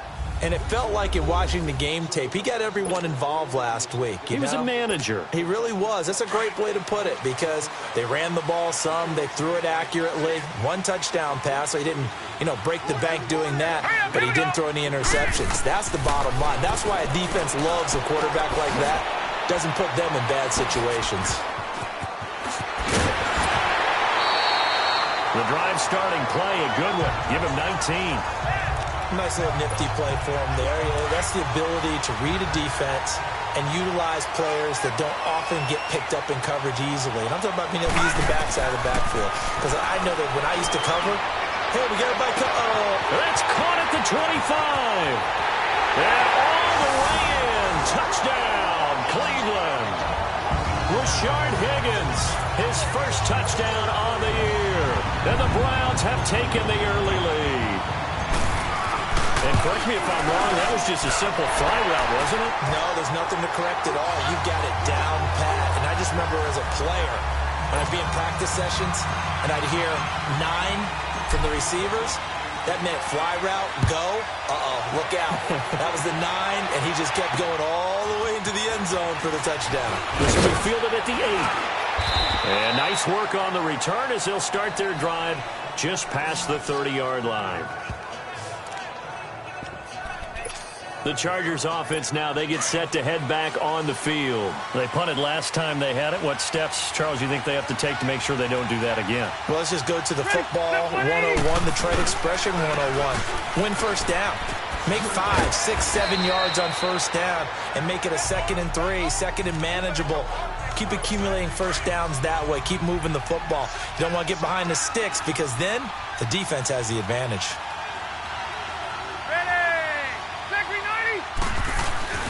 On 2nd down, they'll run with Gordon. And he'll get up to the 43-yard line.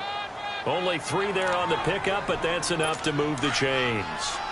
I know what you're thinking out there. I know a lot of you are thinking, take a shot downfield. It's a great spot for it. I'd say maybe later in the game, definitely in the second half. But right now, I think they were just trying to get some momentum built. Get a first down, pick it up, and keep moving. Wide open receiver complete. It'll go as a gain of 11 and a Charger first.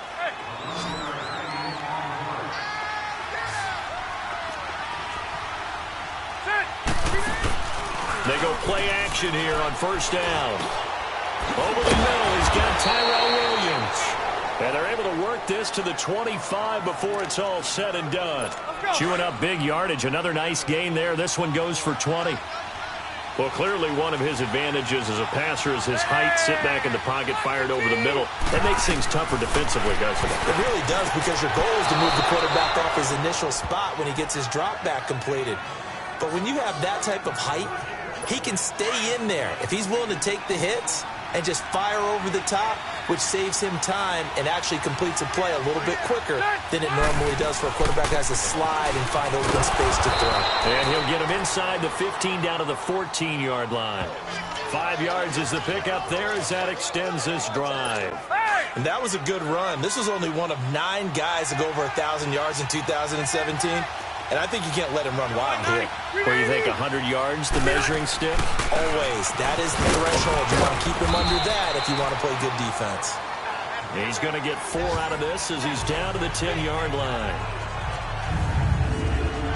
And the offensive starters here for Los Angeles. Taking a peek in the backfield at Melvin Gordon, who finished 3 yards short of 1,000 in 2016. Made sure that wouldn't happen in 2017. Rushed for over 1,100 yards, 12 total touchdowns. What I've always liked about him is how he keeps adding to his game. He did it in college, continues to do it in the NFL. That is caught. It's Benjamin for the Charger touchdown. Travis Benjamin, his 5th.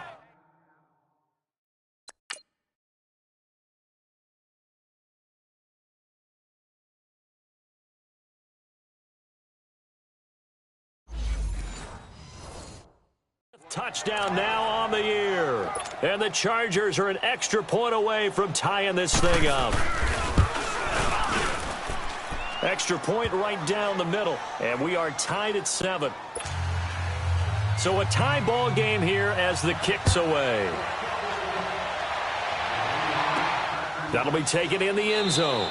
And he'll elect not to return this one, so they'll bring it out to the 25 on the touchback.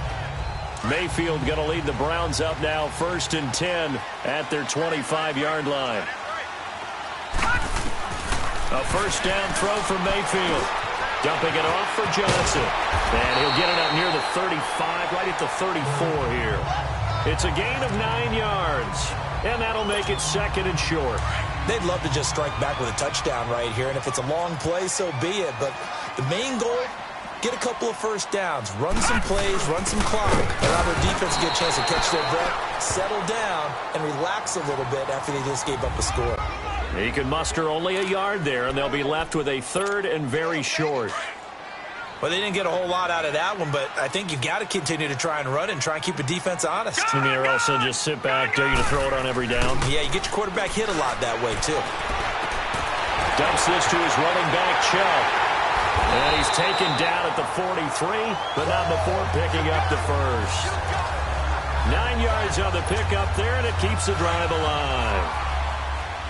So many times you hear today's NFL described as a space game.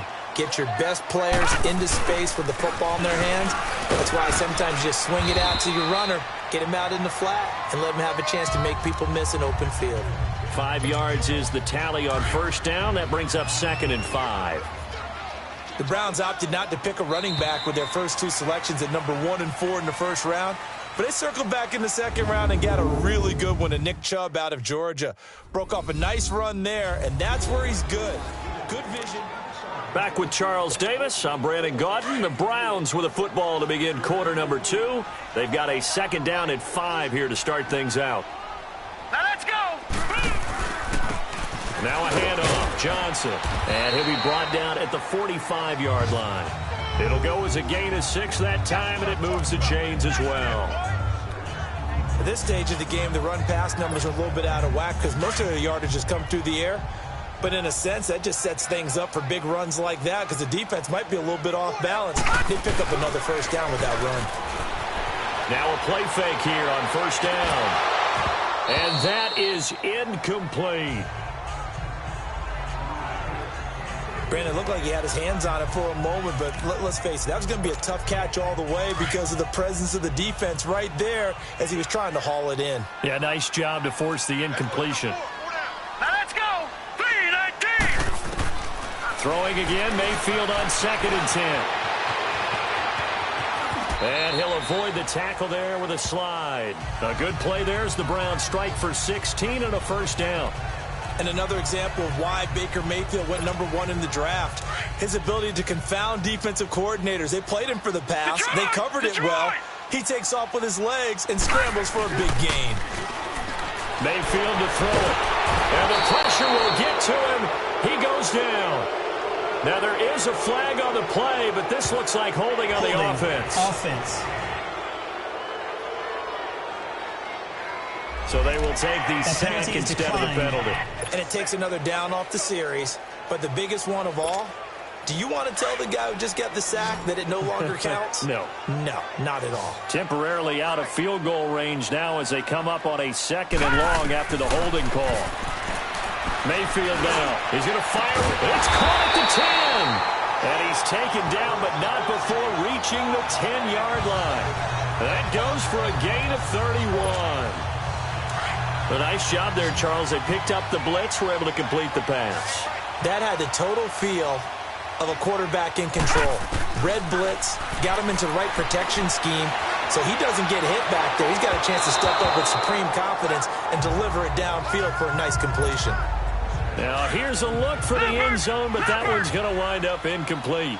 And that's one he's got to be happy to have back. There wasn't a hole open in the zone. You'd have to think on early downs like that first down there, need to be a little bit more careful. Yeah, fortunately for him, got a couple more downs to play with. Able to get 9 out of that pitch and catch, but now 3rd and goal.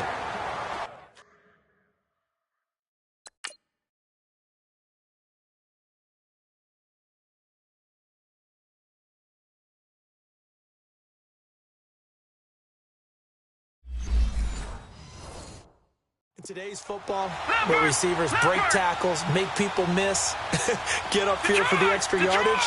When you see a play like that, where it's caught and he's dropped on the spot, that's a big time. And he takes this one in for a Brown score. Duke Johnson, his 2nd touchdown on the season. And the Browns are able to cash in for 6. Able to punch it in on 3rd down makes it easier for those guys on the sideline. They didn't have a 4th down decision to make. Yeah, could you feel the exhale? Because they were already thinking ahead, as all the good coaching staffs do. Anticipating, will we have to make the call? They already had it lined up.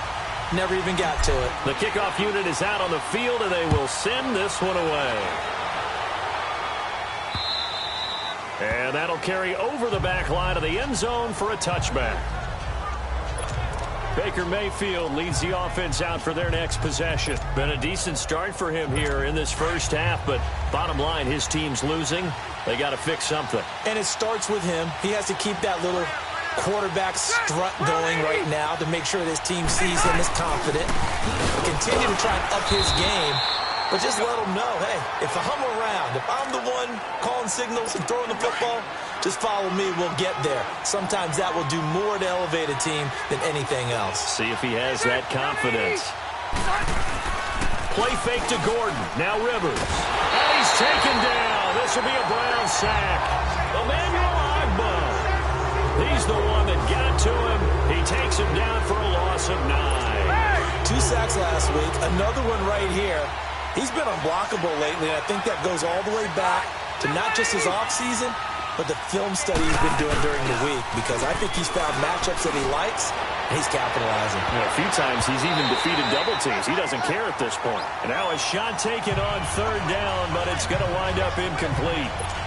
One of the toughest things about playing defensive back is pattern reading, trying to figure out what they're doing, and on that one, they had the fly, just sending a guy downfield with the in route accompanying it, with people playing a dagger route, trying to hit the guy underneath after the clear out.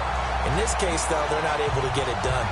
Yeah, they said forget the underneath route. They went for the guy on the fly, but as you said, incomplete. Now the Browns offense, they get ready to head back onto the field. And right now they're saying, hey, let's keep this going. 2 drives, 2 touchdowns. Yeah, can't ask for a better start than that, can you? I mean, this is the way you practice it. This is the way you rehearse it. But right now, the play calling, they're locked in really well. And they'll work this down to the 40-yard line. Tackled there. Right off the bat, it's a first down to start the drive, 12 yards. Mayfield looks to throw.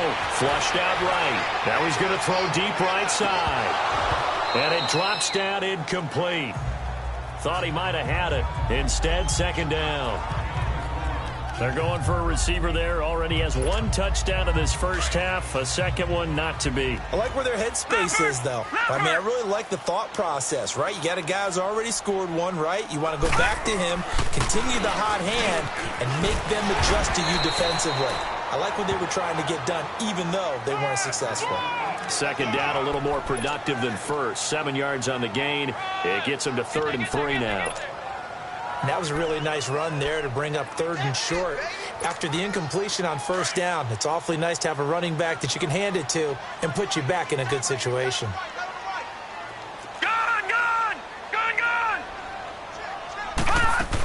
They'll try and run for it. Here's Johnson. And a broken tackle helps lead to a first down gain. They get 9 out of that one, and as a result, the drive continues. We don't talk about it very often, but sometimes there's a dip in intensity when you start the second half, which can manifest itself in some sloppy tackling. And how about right there? He ran right through that weak tackle attempt. Throwing, Mayfield. Flush to his right. Open man, the tight end fells.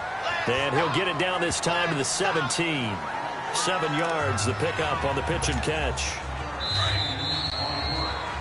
2 minutes to play here in the first half. More from Cleveland after this.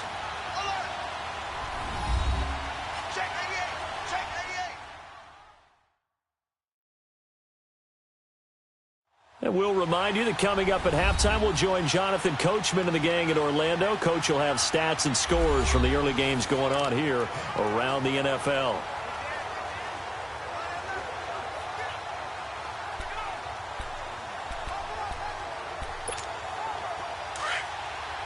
All right, now, lucky 56. Lucky 56.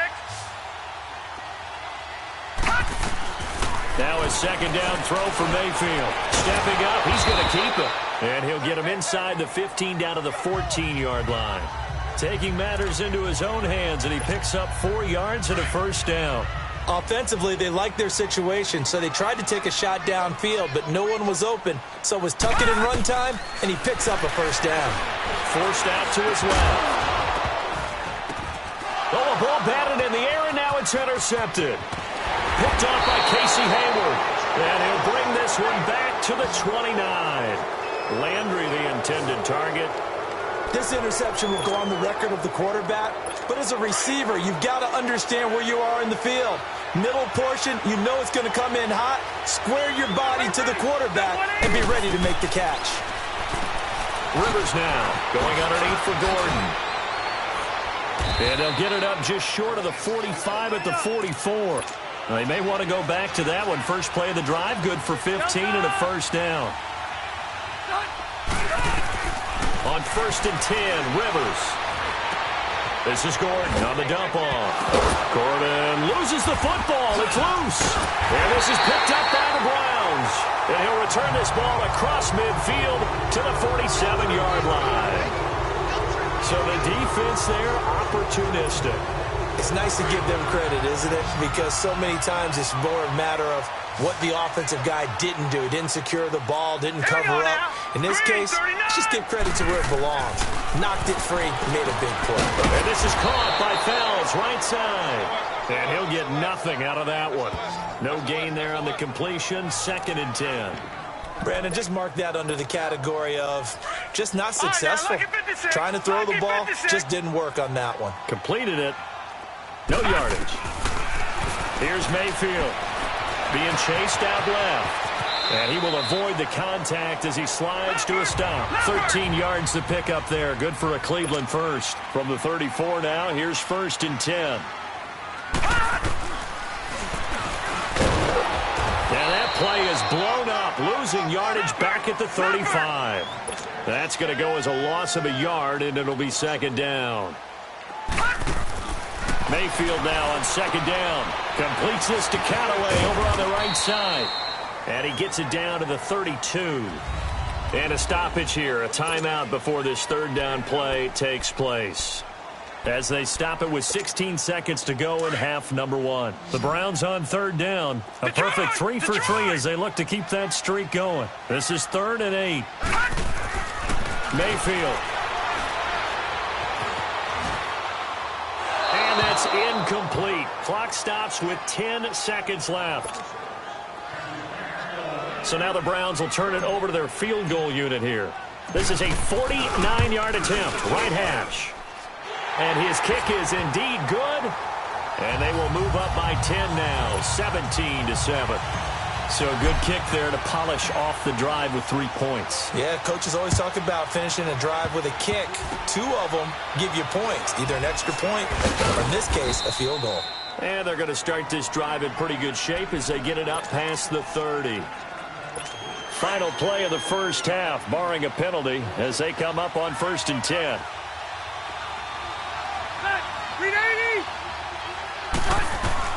Final play of the half, Rivers. Into a double team, and it's intercepted. Picked off by Travis Carey. He's still on his feet. And they get the football. They'll set up shop at their own 49-yard line. So we have reached halftime here in Cleveland with the Browns on top. As we'll head down to Orlando, that's where we find our man Jonathan Coachman at our EA Sports Halftime Report. Coach. All right, Brandon, thanks. A few teams starting to rise to the top as it's time to take you around the NFL here in Week 6.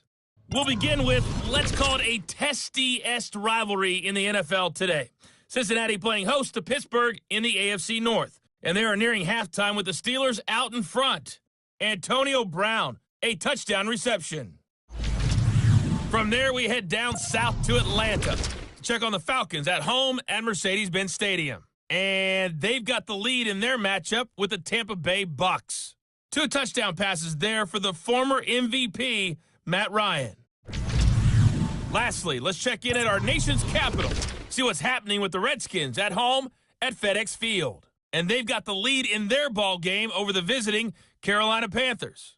Colt McCoy, 2 touchdown passes thus far. Meanwhile, in our game, it's been a back-and-forth first half. Who can put it together in the second half? For the answer, we turn it back over to our broadcast team of Brandon Godden and Charles Davis. All right, Coach, thank you, and we welcome everyone back for quarter number 3.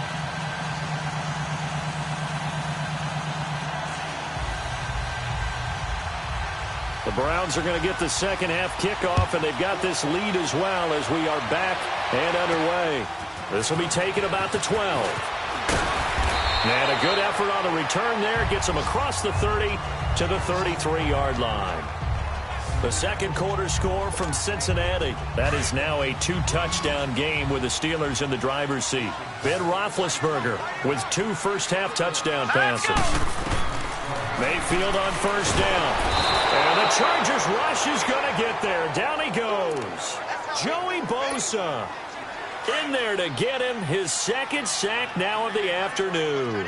They need a stop to get back into this game, and here's one right to start the third quarter. Yeah, anytime you go into the lockers with that 2-3 score deficit, you're right. You need that stop, get the football back, and they've done just that. Series to series, play to play.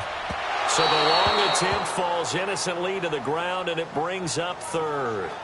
And Charles, got to like what this defense has been able to do these last couple of plays. Yeah, they get the sack on first down, then they force the incomplete pass. Now they're just a play away from getting the football right back, but it's a big play. They've got to hold up.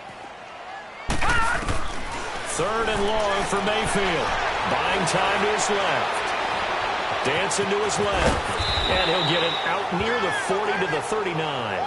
A solid run of 11 there as he tucked it and ran, but he's still short of the marker at its 4th. Well, it's not going to be a first down, but that's a nice job of picking up yardage on 3rd and long. Sometimes you just have to take what the defense gives you. And in this case, it wasn't enough to pick up the first down.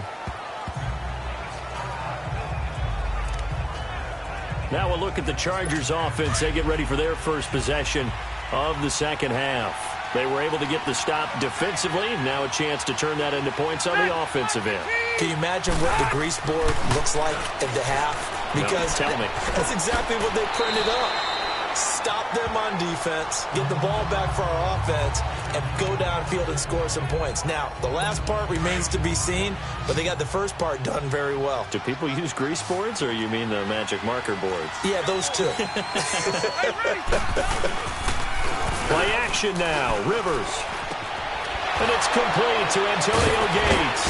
And he'll be taken down, but not before they work it across midfield. And a nice gain of 21 yards. So there on that play, offensively, they ran the crossing route. Defense was in zone coverage, so as a former DB, how tough is it to defend that? It's really difficult because your natural inclination is to chase the receiver and maybe leave your zone.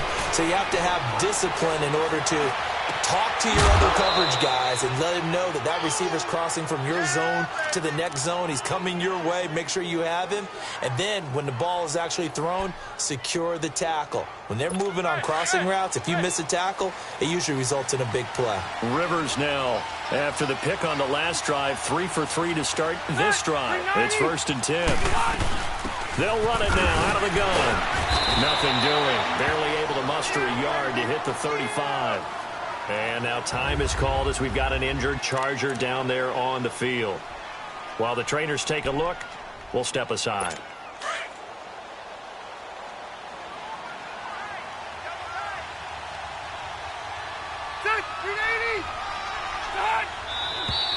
Now movement up front. I think they're going to get one of the Charger linemen. False start, offense. Ooh, moving from his tight end spot there.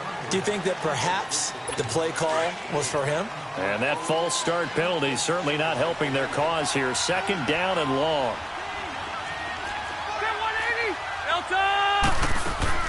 On play action, Rivers. Going deep for Benjamin. That is caught. It's Benjamin for the Charger touchdown. Travis Benjamin, his 2nd touchdown of the afternoon. And the Chargers have made this a one-score game. I know Paul Revere talked about by land or by sea, right? You know, 1 by land, 2 by sea. He didn't mention air because right now we're seeing a big-time performance, aren't we? That's 2 touchdowns so far in this game. Where'd you pull that one from? And, you know, every now and then I actually listened in history class. And you're just a scholar all the way around. You're reading all the time. I like that you fit that in the broadcast. You know, I just grab a nugget when I can. Extra point splits the uprights, and the lead's down to a field goal at 17-14. So just a 3-point game now as they send this one away. This is fielded at the chalk of the 10. And a nice return sets him up pretty good here at the 30-yard line. And now Cleveland geared up to take the field. Certainly want to avoid what they had to do last possession. That was punt the football because this game's starting to tighten up. In a basketball sense, you think about taking a little bit of the air out of the ball, right? Maybe milk some clock, limit the possessions. In this case, they might want to do the same thing but control the game offensively. Put together some first downs, put together a drive, and keep it away from them. Well, you had to punt on your first drive, and on the first play of the second drive, you end up going backwards. I would dare say they need something good to happen right here, right now. Green 39. All right, now, lucky 56. Lucky 56. All right, now, lucky 56. 2nd down, Mayfield. And now he'll tuck it and run. And they get him down, but not before he takes it across the 40-yard line. A good pickup there for the Browns, 15 yards.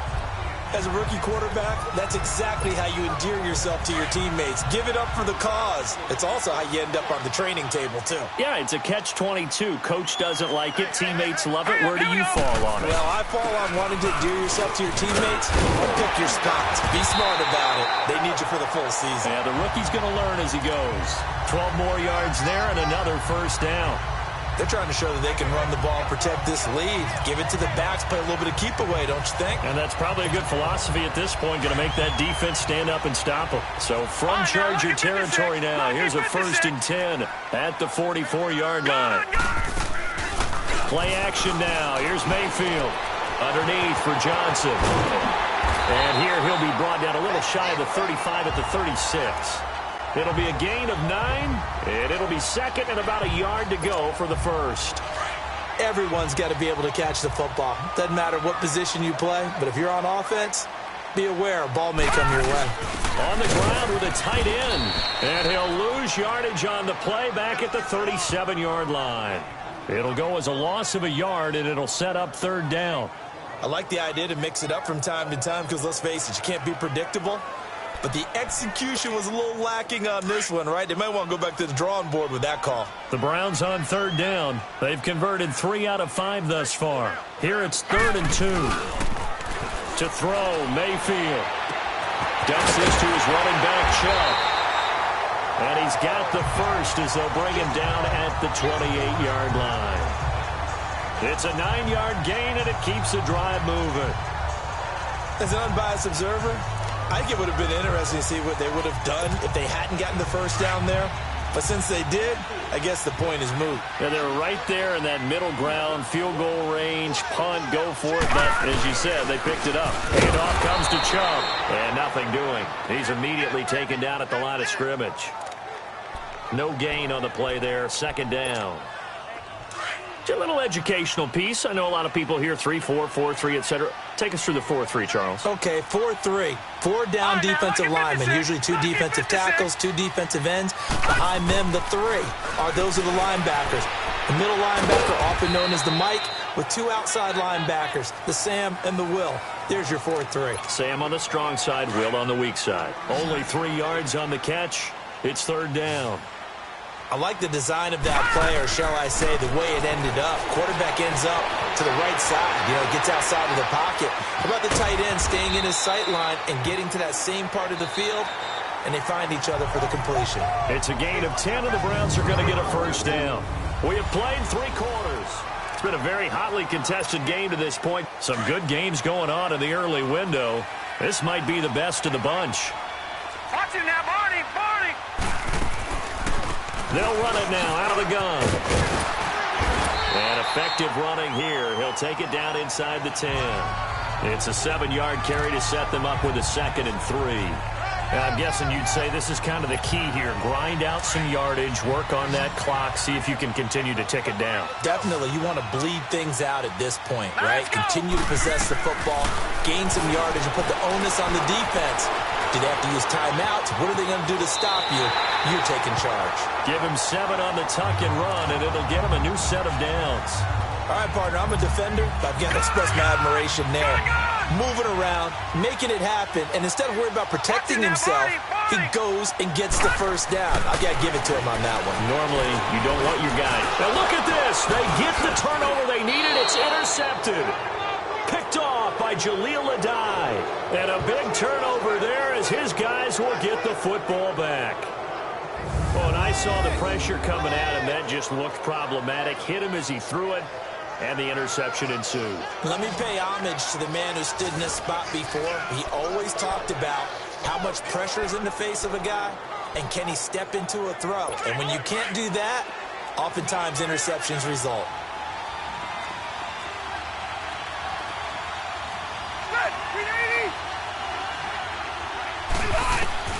Following the interception here, Rivers, right side catch. This is Gates. And they'll get him down right at around the 11-yard line. 5 yards on the catch there, brings up 2nd down. Not a big window to throw. Coverage wasn't too bad there. Yeah, they had him under wraps pretty well, but somehow able to muscle his way open and catch the ball. To throw, Rivers.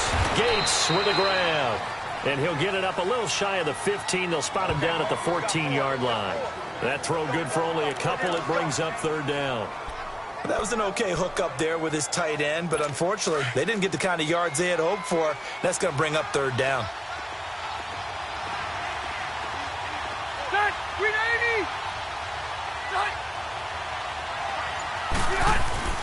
Third and short yardage, Rivers.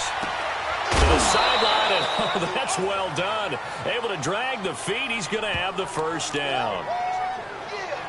A 3-yard gain and enough for the first down.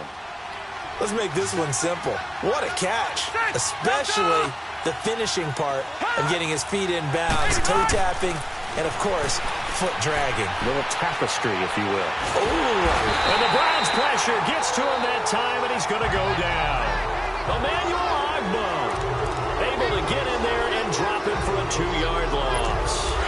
And, partner, it's safe to say that the secondary really contributed to that sack. Yeah, nickel set, 5 defensive backs. They covered everything. Nowhere to go with the football. But my question is, why didn't he throw it away? Benjamin with it over the middle. And he'll go down just shy of the 25 at the 24-yard line.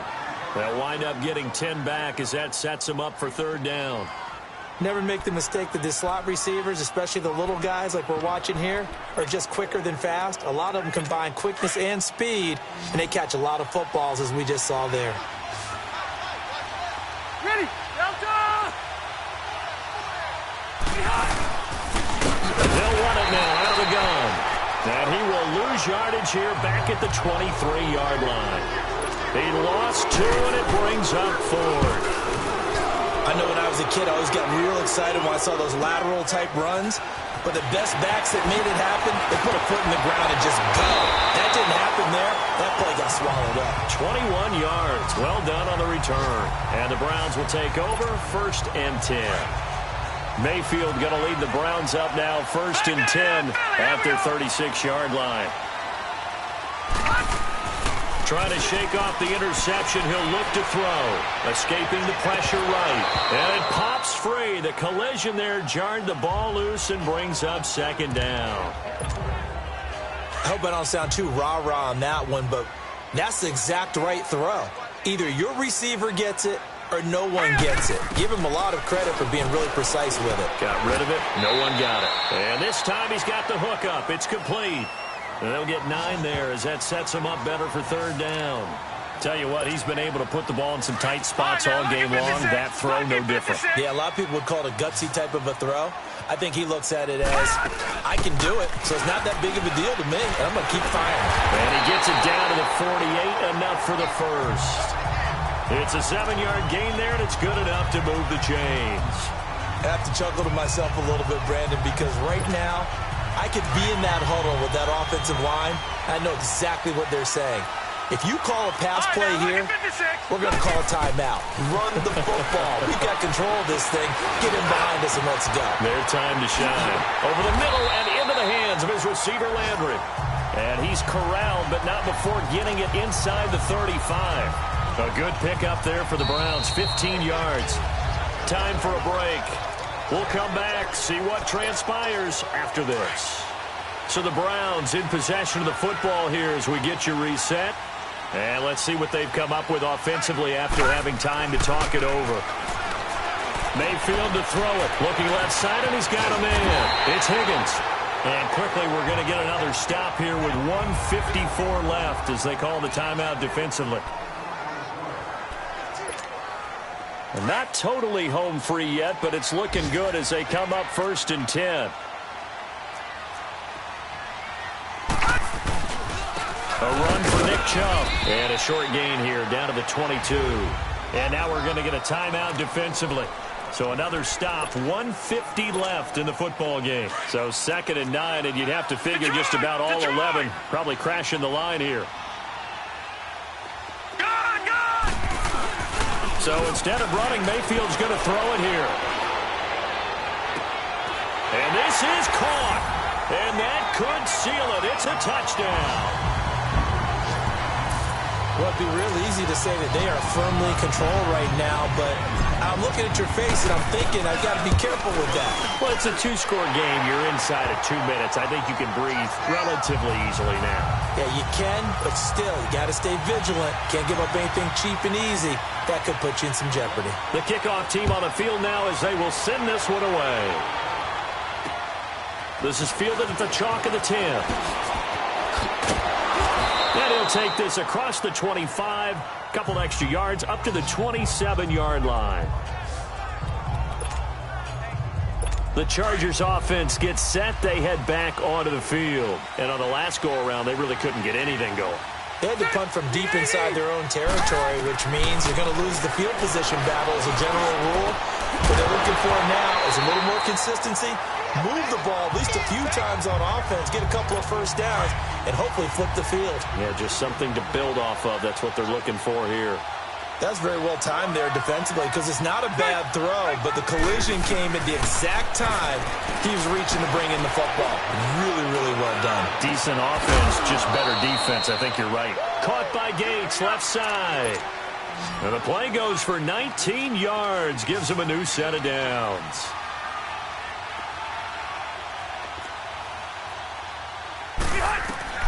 Now Rivers. And this is intercepted, and that should do it. Picked off at the 40. The tight end Gates, the intended target. Obviously disappointing, but you had to go for broke here, down 2 scores. So that forced you to make some throws you definitely wouldn't want to make. And I think this interception is going to pretty much write an end to this one. The D can only stop it one more time as they take the knee. And play is stopped here. Timeout. It's the defense calling the timeout here. As the clock will stop with 1:06 left to go in the game. And they take a knee.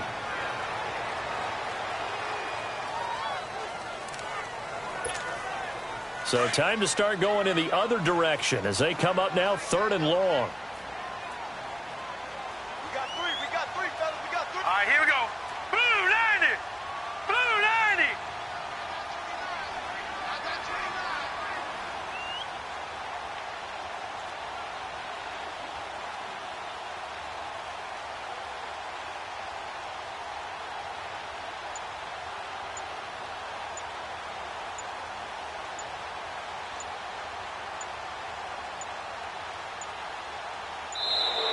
And the play clock is going to run out here.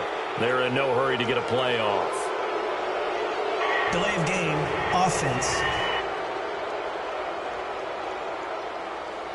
And that'll be accepted, of course, and that moves them back 5. After the delay, they're backed up even further for 3rd and long. The Browns in victory formation now as they take the knee. Listen, anytime you take a knee to end a game, that means you've won it. So it doesn't matter whether it's home or on the road, but there's something a little extra special about doing it in front of your home crowd, isn't there? And the home crowd applauding. They're happy with what they've seen. Chalk this one up in the left-hand column for a win. Yeah, that's right. Head to the locker room, throw the wristbands in the crowd for the kids, your gloves, your towels. Get to share it with the home team. And, Charles, I think when the schedule comes out, all teams, no matter where they're predicted to finish, talk about protecting your home turf. They were able to do that here in this one. Similar to a tennis match, right? Not letting them break your serve. That way you hold on to it. They got it done, and they feel very good about that victory. So for the Browns, their strong start to the year continues as they're up to 5-1. And they will hit the road next week to take on the Tampa Bay Buccaneers. Meanwhile, for our visitors, they can't quite seem to turn things around as they fall into 2-4 now on the year. And they'll try to rebound next week on the road in Nashville. So for our entire crew, alongside Charles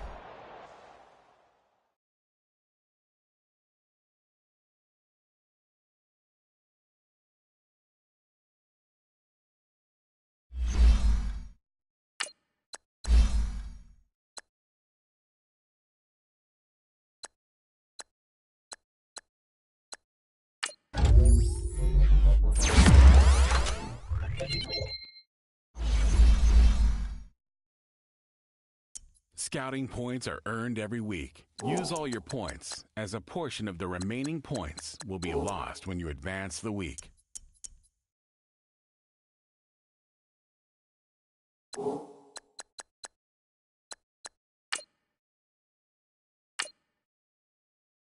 You have a big decision to make about one of your players. Your player is now ready to play, but is not 100%. There's a high chance of re-injury if you play him.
Hello again, everybody. It is the coach. You're tuned in to Madden 19 on EA Sports.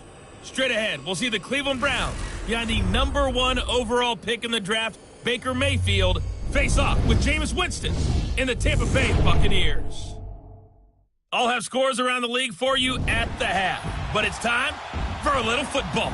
So we'll hand it over to our broadcast team, Brandon Cotton and Charles Davis. And we're about 5 miles northwest of downtown Tampa at beautiful Raymond James Stadium near Florida's Gulf Coast.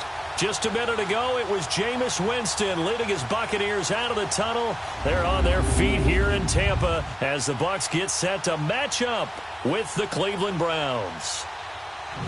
Hi again, everyone. Brandon Gaudin alongside Charles Davis. And, Charles, you take a look at this Buccaneer ball club. They come off a disappointment last time out that put an end to their modest 3-game win streak. Meanwhile, for the Browns here, they're in a real groove of late. Winners of 5 of their last 6 games. Getting toward the halfway point of the NFL season, Week 7 is underway on EA Sports. And they will not get a chance to return this one as it's through the end zone for a touchback.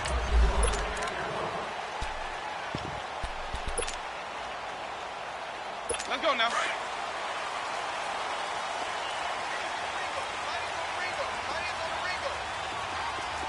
Ready? Move away.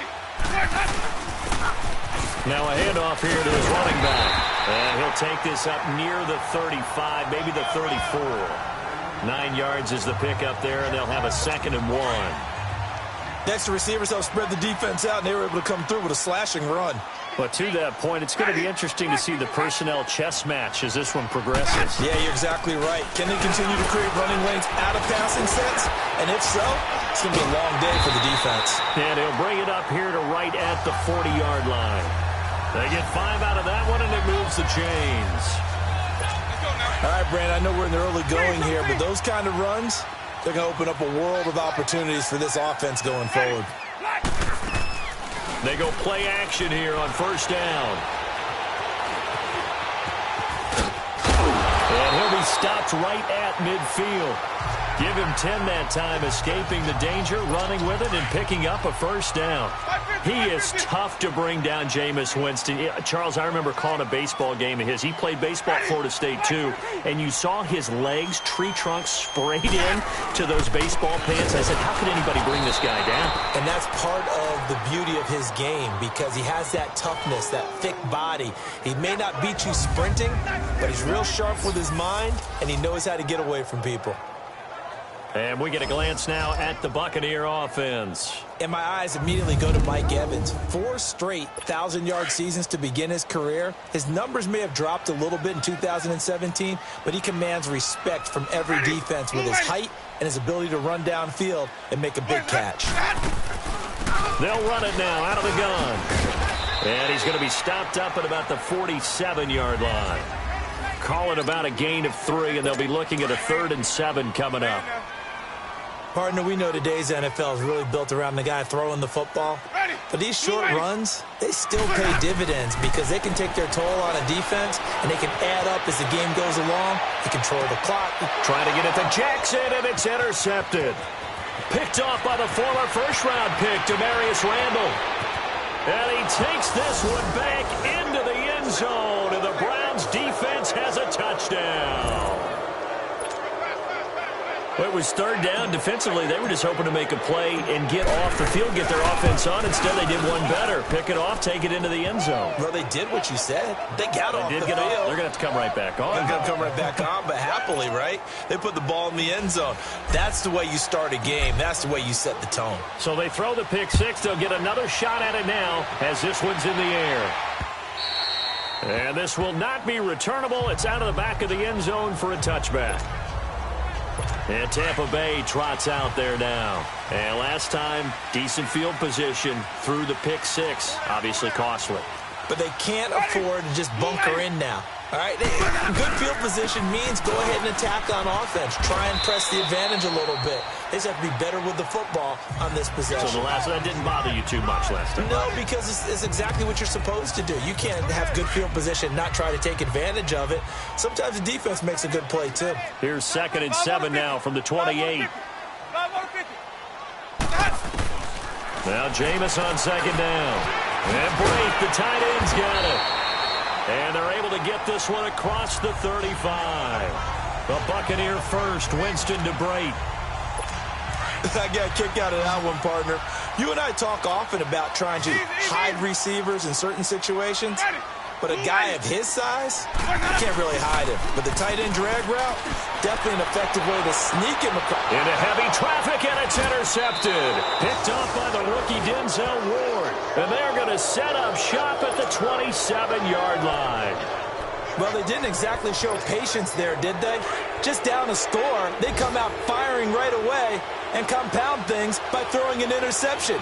They put their defense in a really tough spot. A first carry for the rookie Nick Chubb. And he'll fight forward to about the 27-yard line. Just a yard on the first down carry, so it's 2nd and 9. Mayfield on play action. Oh, a battle for it here, and this will be caught. And he'll take this to the other side of midfield before going out of bounds. A really nice gain of 25 yards. There are so many things to watch for when you play defense. And reading your keys, you always hear about that, and having your eyes in the right place. Sometimes your eyes can fool you. How about that play action there? It sprang the big guy, didn't it? Able to dump it over the top to him. Here's Mayfield. Looking left side, that's caught by Landry. And he'll go down, but not before getting this inside the 30. And a nice gain of 21 yards.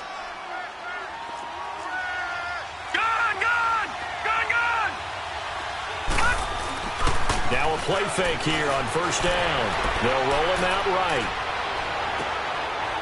And this is caught. Touchdown, Cleveland. Darren Fells, his 2nd touchdown on the season. And the Browns add 6 to their lead. A sensational one-handed grab in the end zone for the score. Looked like you at the Davis Turkey Bowl every year in the backyard in Orlando, Florida. Oh, you're so kind. That's definitely in my mind. But how about this? They always tell guys going after the ball, the receivers especially, you got to have a single-minded obsession to go get it. How about going up with a single hand and making that happen? I don't know if it gets much better than what we just saw there. A look at Jameis Winston now as he gears up to lead this offense again. And he'll look to rebound from the early interception that led to 6 points the other way. And when he threw the interception and he had to come to the sideline, I'll guarantee his first thought wasn't about the interception itself, but what could result. And I know he was thinking to himself, come on, defense, bail me out. Well, they weren't able to in this situation. Now he's got to go out and atone for it himself, but he can't force things.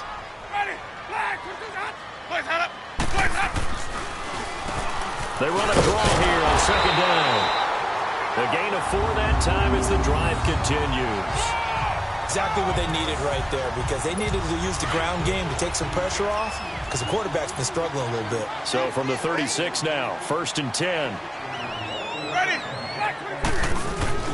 Running game working, they'll stick with it on first down. And he will lose yardage back to the 34-yard line. It's a loss of 2 there, bringing up 2nd down. We think, Brandon, I like the intensity this defense is showing right here in these first few drives. They're not just holding the line because they're doing their job, but they're doing more than that, aren't they? They're getting a nice push into the offensive backfield. And a great example right there for the loss on the tackle. And he'll get up to the 43-yard line. And give him 10 that time as he was able to get away from the pressure and get a nice gain.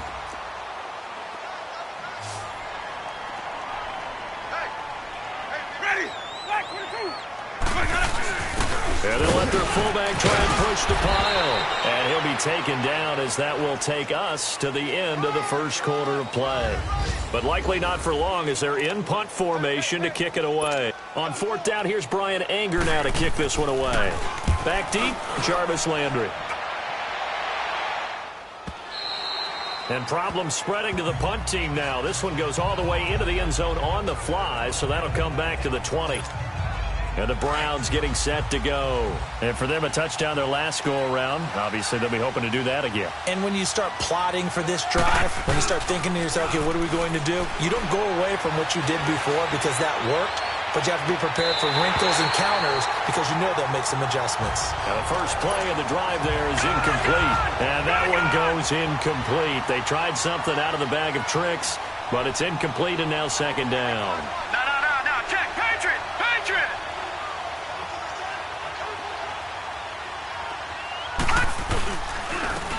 Here's Johnson.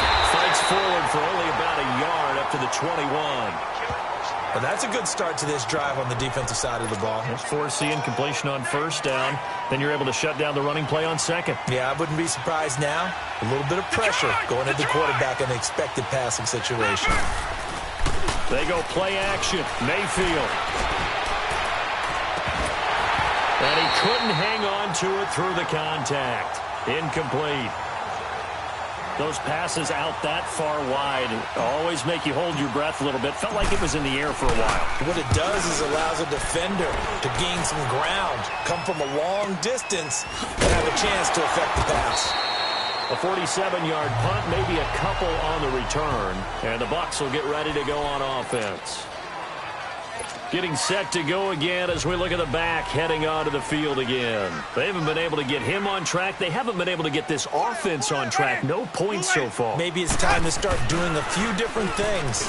Throwing the ball a little bit, maybe featuring other people touching it for a while, and then you got a chance to come back to it when things have changed a little bit. They have to make an adjustment. There's still time for him here as we sit in the second quarter. He'll wind up getting 9 after tucking it and running, so it'll leave him with second and a yard.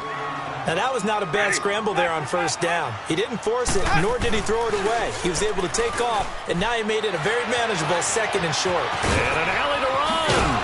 And taking it across midfield and inside the 45. For a big guy, Jameis sure can move. Did a nice job there picking up the first down with his legs.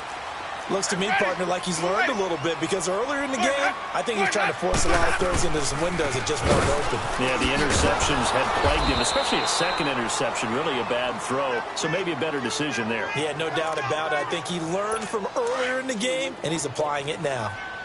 That goes down as a loss against his rushing stats.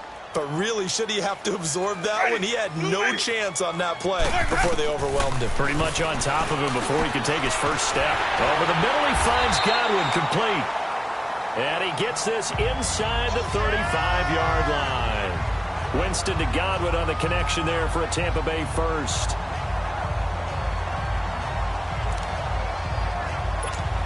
This offense finding its legs now. Here's another 1st and 10.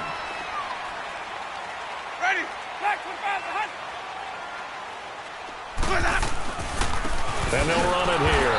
And that play is blown up, losing yardage back at the 35. It's a loss of a yard there, and now second down. Well, that play was doomed right from the start. He just about ran into every defender on that one, didn't he? It felt like everyone got a piece of that tackle. And a solid run down inside the 30. He gets them a little over half of what they needed. Now they're looking at a 3rd and 5. But you've got to give kudos to your offensive line and the guy carrying the ball because they were in a second and long situation. It seemed pretty dire, but they brought it back to 3rd and manageable with that run. This is caught by Jackson. And inside the 20 before he's brought down. First catch for him. It's good for a dozen and a first down. Well, we always hear about the connections some quarterbacks have with certain receivers. I think this guy has a connection with just about everyone. Didn't mind throwing it in there against double coverage to him. Shows some confidence, supreme confidence. Big-time confidence that he would make the play for him, and he did. And now a throw on first down there, but it's incomplete. Some of the fans here don't seem too happy about what we've seen in this first half. No, not at all, and I understand why. They've looked lethargic, out of sync, and this shows on the scoreboard. False start, offense. So that'll back them up 5. Still second down. And that false start penalty is certainly not helping their cause here. Second down and long.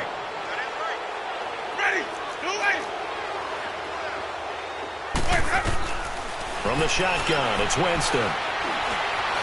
Eluding the pressure right. All in all, no gain on the play, and it'll bring up 3rd. And while he did a good job of sliding around in the pocket, there was nowhere to go with the football, so he had to take off and try and run. He just got back to the line of scrimmage, no gain. The Bucs on third down, just 1 for 3 thus far. This will be 3rd and 15.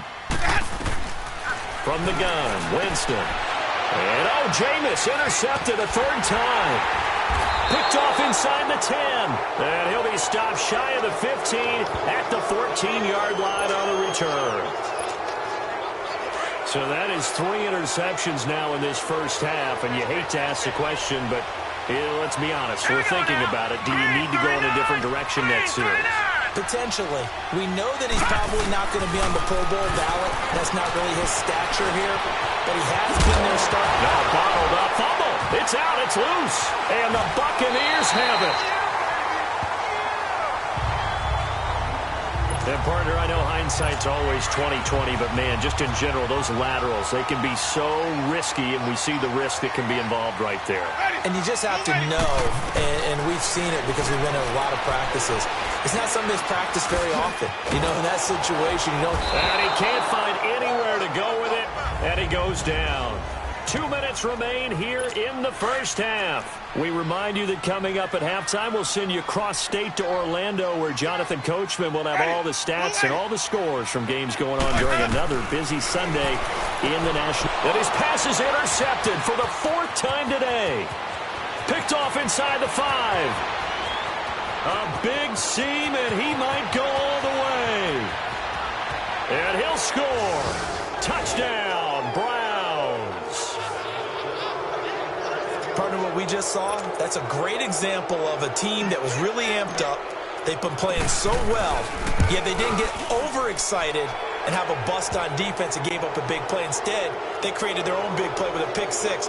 This one may be over. Yeah, it's just the first half, but that lead has swelled to the point where you're wondering if it is over already.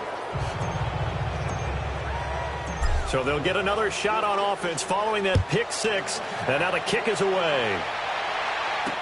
Now it's Adam Humphries on the return. And he'll take it up past the 25 to the 26-yard line. Now the Buccaneers offense gets ready to head back onto the field. And following the pick 6, and they have decent field position in throwing that pick 6. We'll see how they attack this drive. And I think all you say to your guy is, listen, let's just take care of the football a little bit better. Make some better decisions on this drive, and they'll probably help him a little bit with maybe some really high percentage throws early to let him get settled back in. But they told us they've got confidence. That's not a problem. Yeah, not a problem at all. They just want to make sure they get them settled down a little bit for their offense and give their defense a little bit of a chance to rest. He's got his first catch here before halftime, and it goes for a first down. Now they got to get to the line quickly. A first down throw for Winston. And his throw's going to be incomplete. He was looking for Chris Godwin that time. And that'll bring up second down. He's second in the NFL in interceptions, and you understand why. He plays a game of great intelligence, understands positioning, and has a great ability to break on the football when it's in the air. So fun to watch his closing speed, and another example of it on that play. False start, offense. That's going to set him back 5 yards. So after the penalty, heading in the wrong direction, 2nd and 15.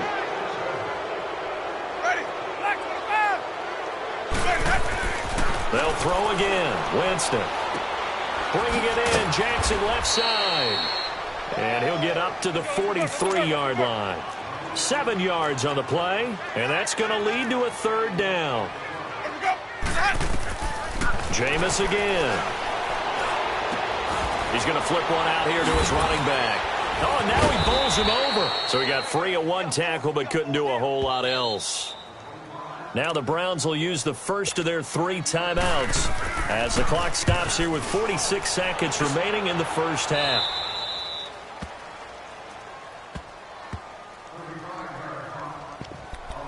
A chance for us here to discuss Jarvis Landry.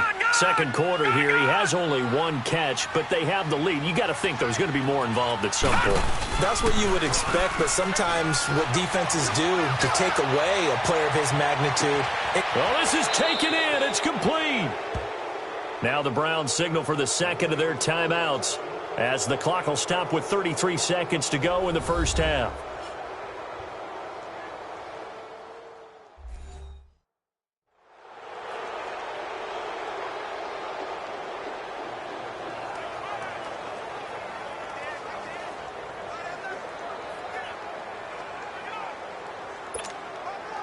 So the big play changes the complexion of things. Here's 1st and 10 just outside the 30. Detroit! Detroit! Play fake. Mayfield. And that one will fall incomplete. Clock here now just under 30 seconds to go in this first half. The positioning here is key. As a defensive back, you're taught 99% of the time, make a play on the football.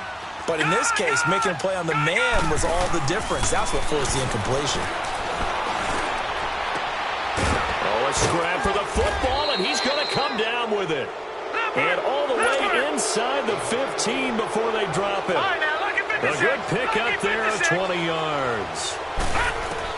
From the red zone now, Mayfield into heavy traffic, and it's intercepted. Picked up by Levante David. And his guys have got it back at the closing stages of the first half. Likely time for one final snap as they start out 1st and 10.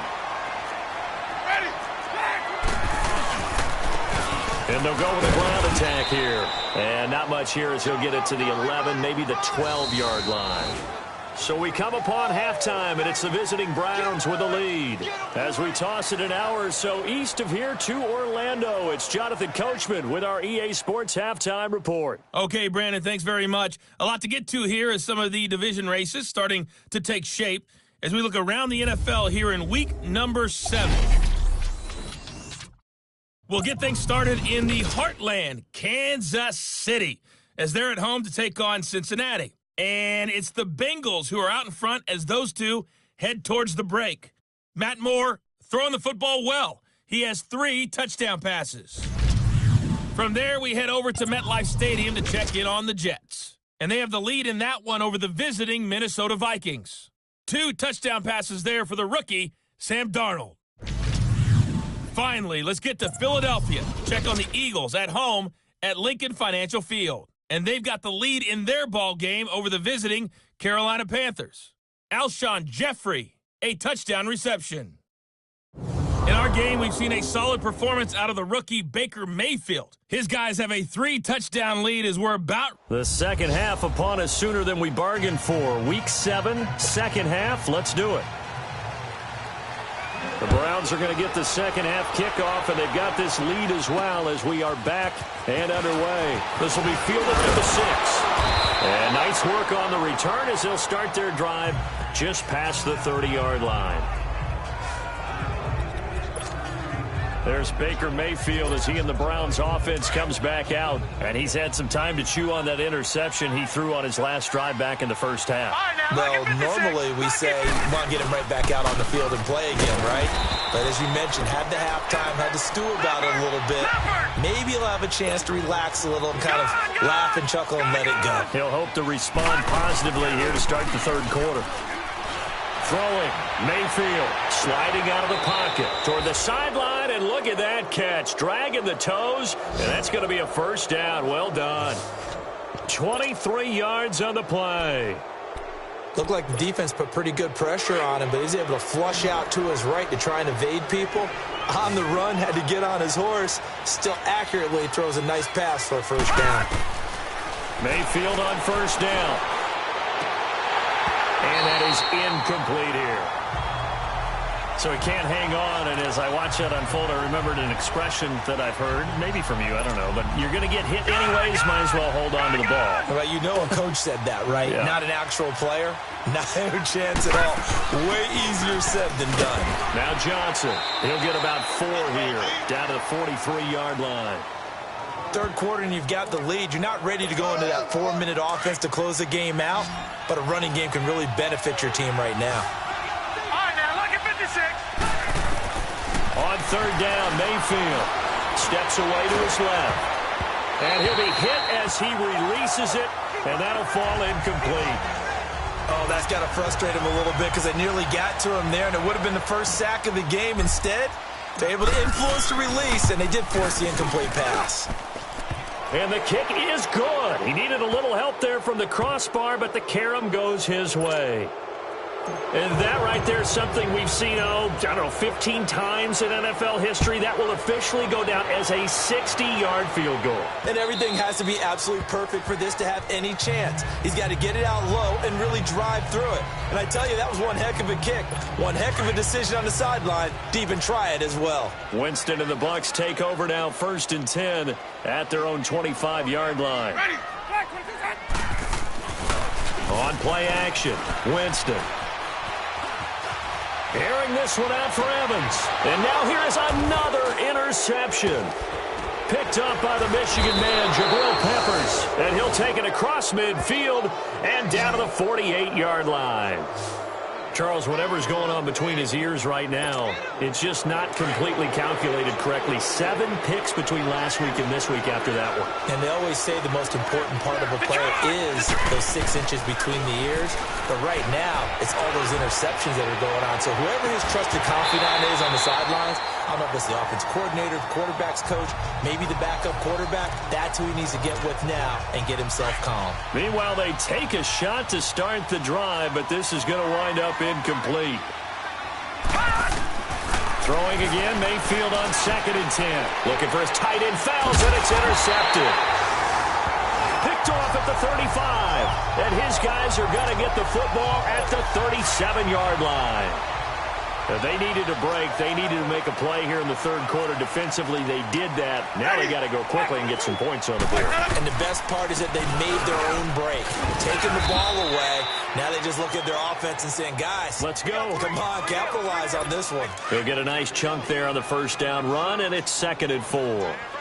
Running lanes were at a premium in the first half, but he's able to find some room there, and he's hoping that that's a precursor of a big second half. And his rough afternoon continues. He's going nowhere again. No gain on the play that time, and they'll look to convert on what will be a 3rd and 4. He continues to struggle to find a crease to break off a big one and might need to just put that aside and just try and ram his way forward and get what he can. Open man has got one. It's complete.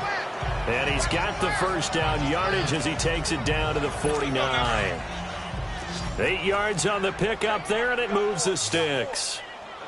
And Brandon, from our time in college football, where receivers weren't running the traditional NFL route tree, one thing they did learn, find open areas, find soft spots, and set up and catch the ball. And I think we just saw that there. Yeah, we saw that indeed, picking up the 1st. Throwing on 1st down, but this one winds up to be incomplete. Brandon, at least there's one bright side to that incompletion. What's that? It wasn't an interception. Wow. You're a nice guy. That was kind of savage. But correct. No pick, just incomplete that time. It's a gain of about 3, but it's going to leave them with 3rd and still 7 yards to go. Tough day, tough sledding right there, and it's been that way the entire game. Not a whole lot of room to ramble for him. Yeah, you're right. It's been that way all afternoon. Didn't get a whole lot better there. Forced out to his left. And he's going to have to eat this one as down he goes. Myles Garrett able to drop him for a loss of 2, and that'll bring up 4th down. You never want to give up a sack. From the O-line's perspective, they hate it for several reasons, especially because they felt like they let little brother down back there in the pocket. Oh, no doubt. They have a ton of pride, and they go into every job wanting to keep that guy clean. They want that uniform with no grass stains, no dirt, nothing on it, but it's really, really difficult. You're talking about some terrific athletes who are trying to put him on the ground. They go back to the air here after the INT on the last drive. On the crossing route, complete. That's Higgins. A really nice gain of 25 yards. This quarterback now 6 for 6 since coming back out of the locker room. It's 1st and 10. To throw, Mayfield. He's going to loft one deep left side here. And this will be caught at the 30. They give him a gain of 38. Well, partner, I'm not sure how this drive's going to end, but how about the way they flip field position there? A nice attacking play that picked up a heck of a chunk of yardage.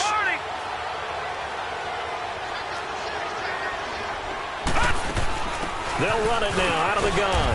And he'll get about 4 as he's brought down at the 24. And 3rd quarter here, you've got the lead. This is where that strong run game can really benefit you. Stayed in bounds there, kept the clock going. I like all the points you just made there. And if you throw the football and it's incomplete, now you've stopped the clock and you've helped out the guys on the other side of the ball. And Johnson lost the football. It's loose, poked out, and it's picked up by the Buccaneers.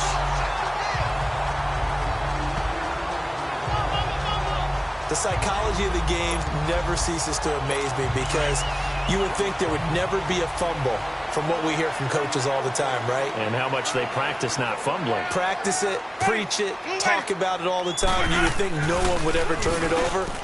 Yet they are humans out there running around, and we just saw another one. Opportunistic by the defense. And nearly another interception. They've been around the ball all game. They have not gotten him going at all. Tried to spark something there with a longer throw, unable to complete it. But you have to keep trying. He's one of their best playmakers. No matter what it says on the scoreboard, you're always trying to get him the football. Ready. Blue ready. And they'll go ground game here with a tailback. And he was able to shed the tackle, but the reserves come in for the stop. Just a couple there on the second down run. Now they're staring at a 3rd and 8 situation. Sometimes your philosophies get challenged at times you don't want them to. They did try to stick to the running game on the first 2 plays. Didn't amount to much. And now facing a 3rd and long at the outset of this drive. And this is going to be incomplete. Another drive comes and goes. Still nothing on the scoreboard. Yeah, and when the second half comes, you know, it's real easy to get discouraged and wonder if you're ever going to get things started. You just got to fight through it. Got to keep pounding away. Now Landry. A very nice job on the run back there. He'll get 23 yards all told. And that will come the offense as they take over. Mayfield going to lead the Browns up now, 1st and 10 at their own 46.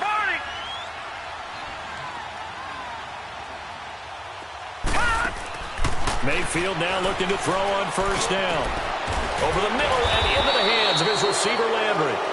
And he's going to be taken down here with a penalty flag on the field. Pass interference. Offense.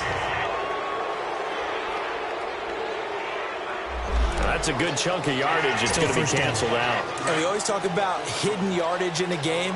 That's going to count as that because now it doesn't go on the books, but now they have to make that up again, don't they? Mayfield to throw it. And down he goes. A Buccaneer sack. Noah Spence. He's the one that got to him. He takes him down for a loss of 9. And we say it all the time, have to be able to get rid of the ball sooner than that. You have to help your offensive line out. They're going to protect you. Back now in Tampa. A lot of folks starting to make their way to the parking lot. Their guys trail big here to begin quarter number 4.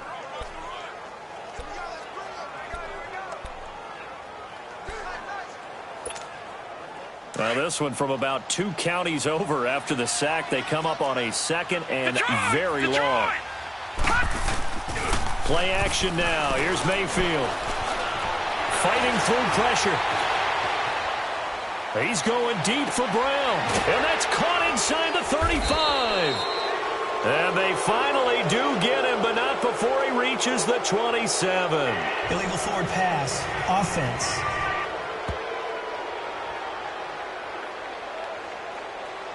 Now that's one they hate. The ball's got to come all the way back. So that's an explosive play, a really explosive play that gets wiped out, and they have to start over after the penalty. Maybe worse than the loss of yardage, they also lose the down. So now it's 3rd and long. All right, here we go. Green 39. Green 39. From the shotgun, it's Mayfield being chased out, and he can't find a receiver, and he's brought down. Noah Spence in there to pick up his 2nd sack now of the afternoon. 3rd and long, defense with no fear. They brought the pressure. Zero fear at all. That means they feel really good about the guys who are going to cover. But the biggest one is they think their pressure will get there before he has a chance to find an open receiver. So possession goes over here on the punt. And the offense will take over with a new set of downs. Winston and the Bucs take over now, 1st and 10 at the 31-yard line. Ready. Flag. Working out of the gun, Winston. And Brate has it over the middle. And he'll bring it up here to right at the 40-yard line. Give him 9 there on the first down completion.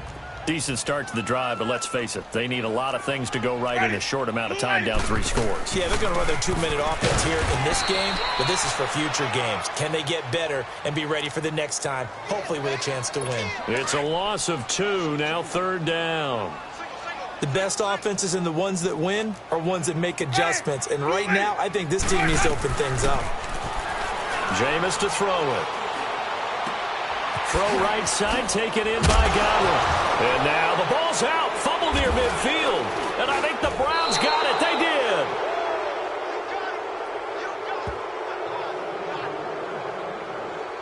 Well, partner, I think it's safe to say they can mark this down as extremely frustrating.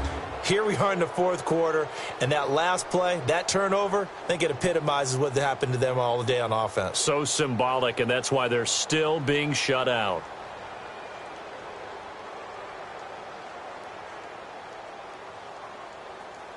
Jarvis Landry and company heading back onto the field now. And I know that they've double-teamed him a couple times, but not a ton. Whatever they're doing isn't working. He's up over 100 yards. We'll see how they adjust. And when they do that, they weaken their defense in other places as well. And how many times have we done games where we've seen a guy have a big game like this?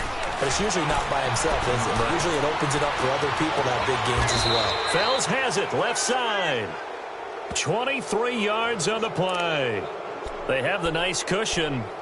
They just want to pour it on right now, still throwing the football. And I know my background says, why do you need to do this? Just go ahead and run out the clock and get a win.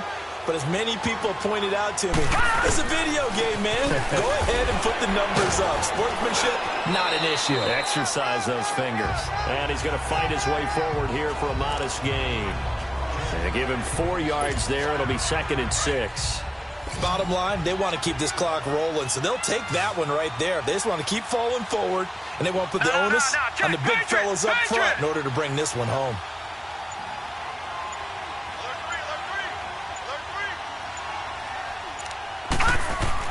Second down, Mayfield. Completes this to Callaway over on the right side. And he'll go down here right around the 23-yard line. 4 yards on the completion, and it sets up a 3rd down. He was out there waving his arms, and when you got a quarterback out of the pocket looking for any help, I guess waving the arms is helpful. It certainly is, because you got to get his attention, because now you're in scramble drill. So everyone's adjusting their routes, finding open space, and he found the right spot for the completion.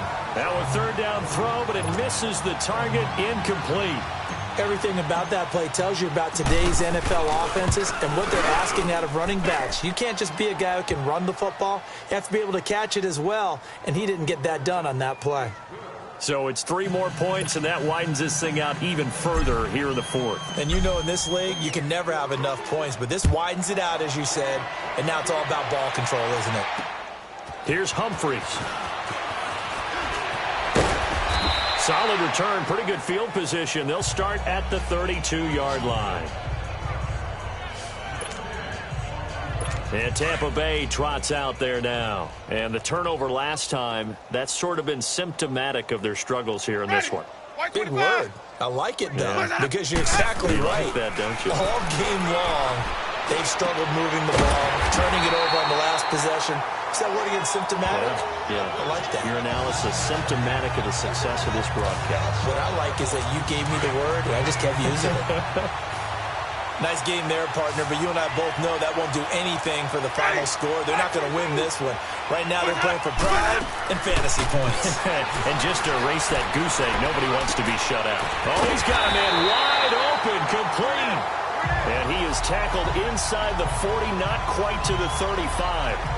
They got 18 yards out of that one, and it gets them a new set of downs.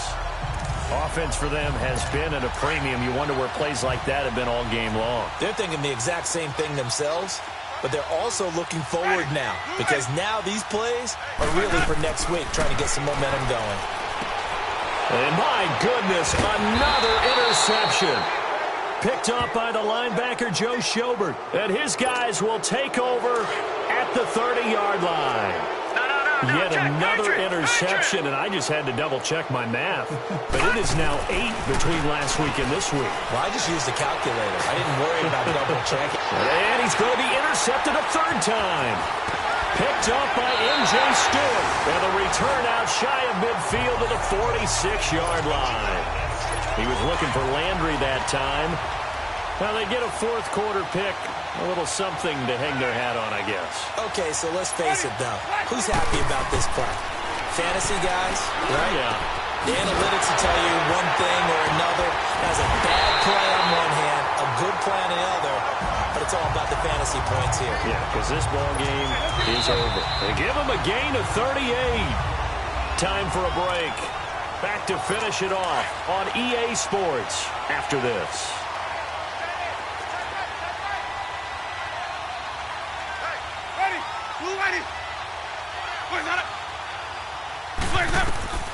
Jameis now on first down.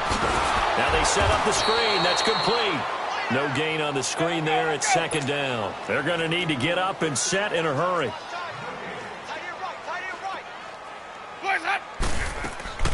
Now Jameis on second down. And now here is another interception. Picked up by the linebacker, Joe Schobert. And a big turnover there as his guys will get the football back. Gosh, you add up last week and this week now, that's 9 interceptions in this two-game stretch, and we're not done here. It's almost as if they can't even believe their eyes. Or maybe, partner, is the confidence level in him so high that they believe he'll get out of it and make plays for them to win a game. Well, they've said they believe in him. That's being tested right here. In on the stop, Kevin Minter.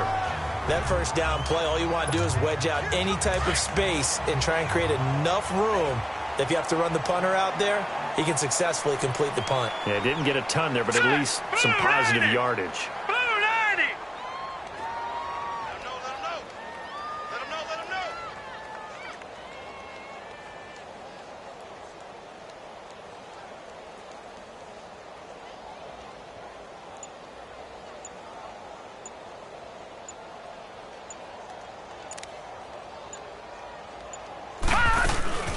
Again, it's Johnson. And space opened up a bit. He's able to take this up past the 10. Good work to pick up 7 yards there. That gets him into a 3rd-and-1 situation. Okay, he didn't break that one all the way, but you got to know that he feels like he's right on the verge, and that's probably exactly what he's telling them in the huddle right now. Mike, 55. Check, 55, Mike. They can't hang with us.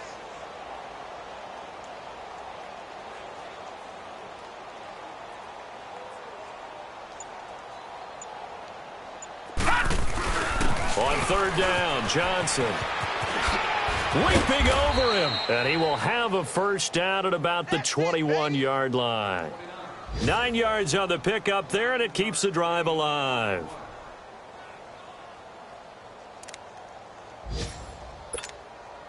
Now on the heels of that run by Johnson, here's another 1st and 10. The storyline in this one, Charles, no doubt the number 0. Zilch, nada.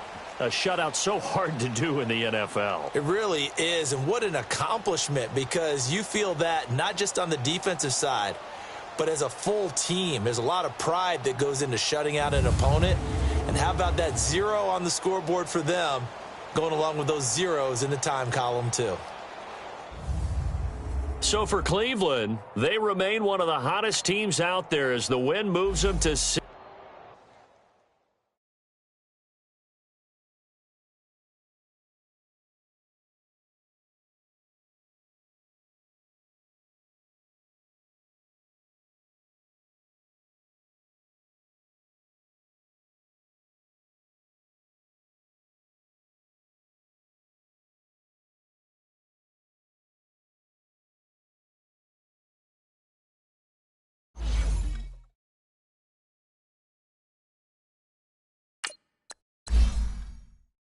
I am about to end this stream.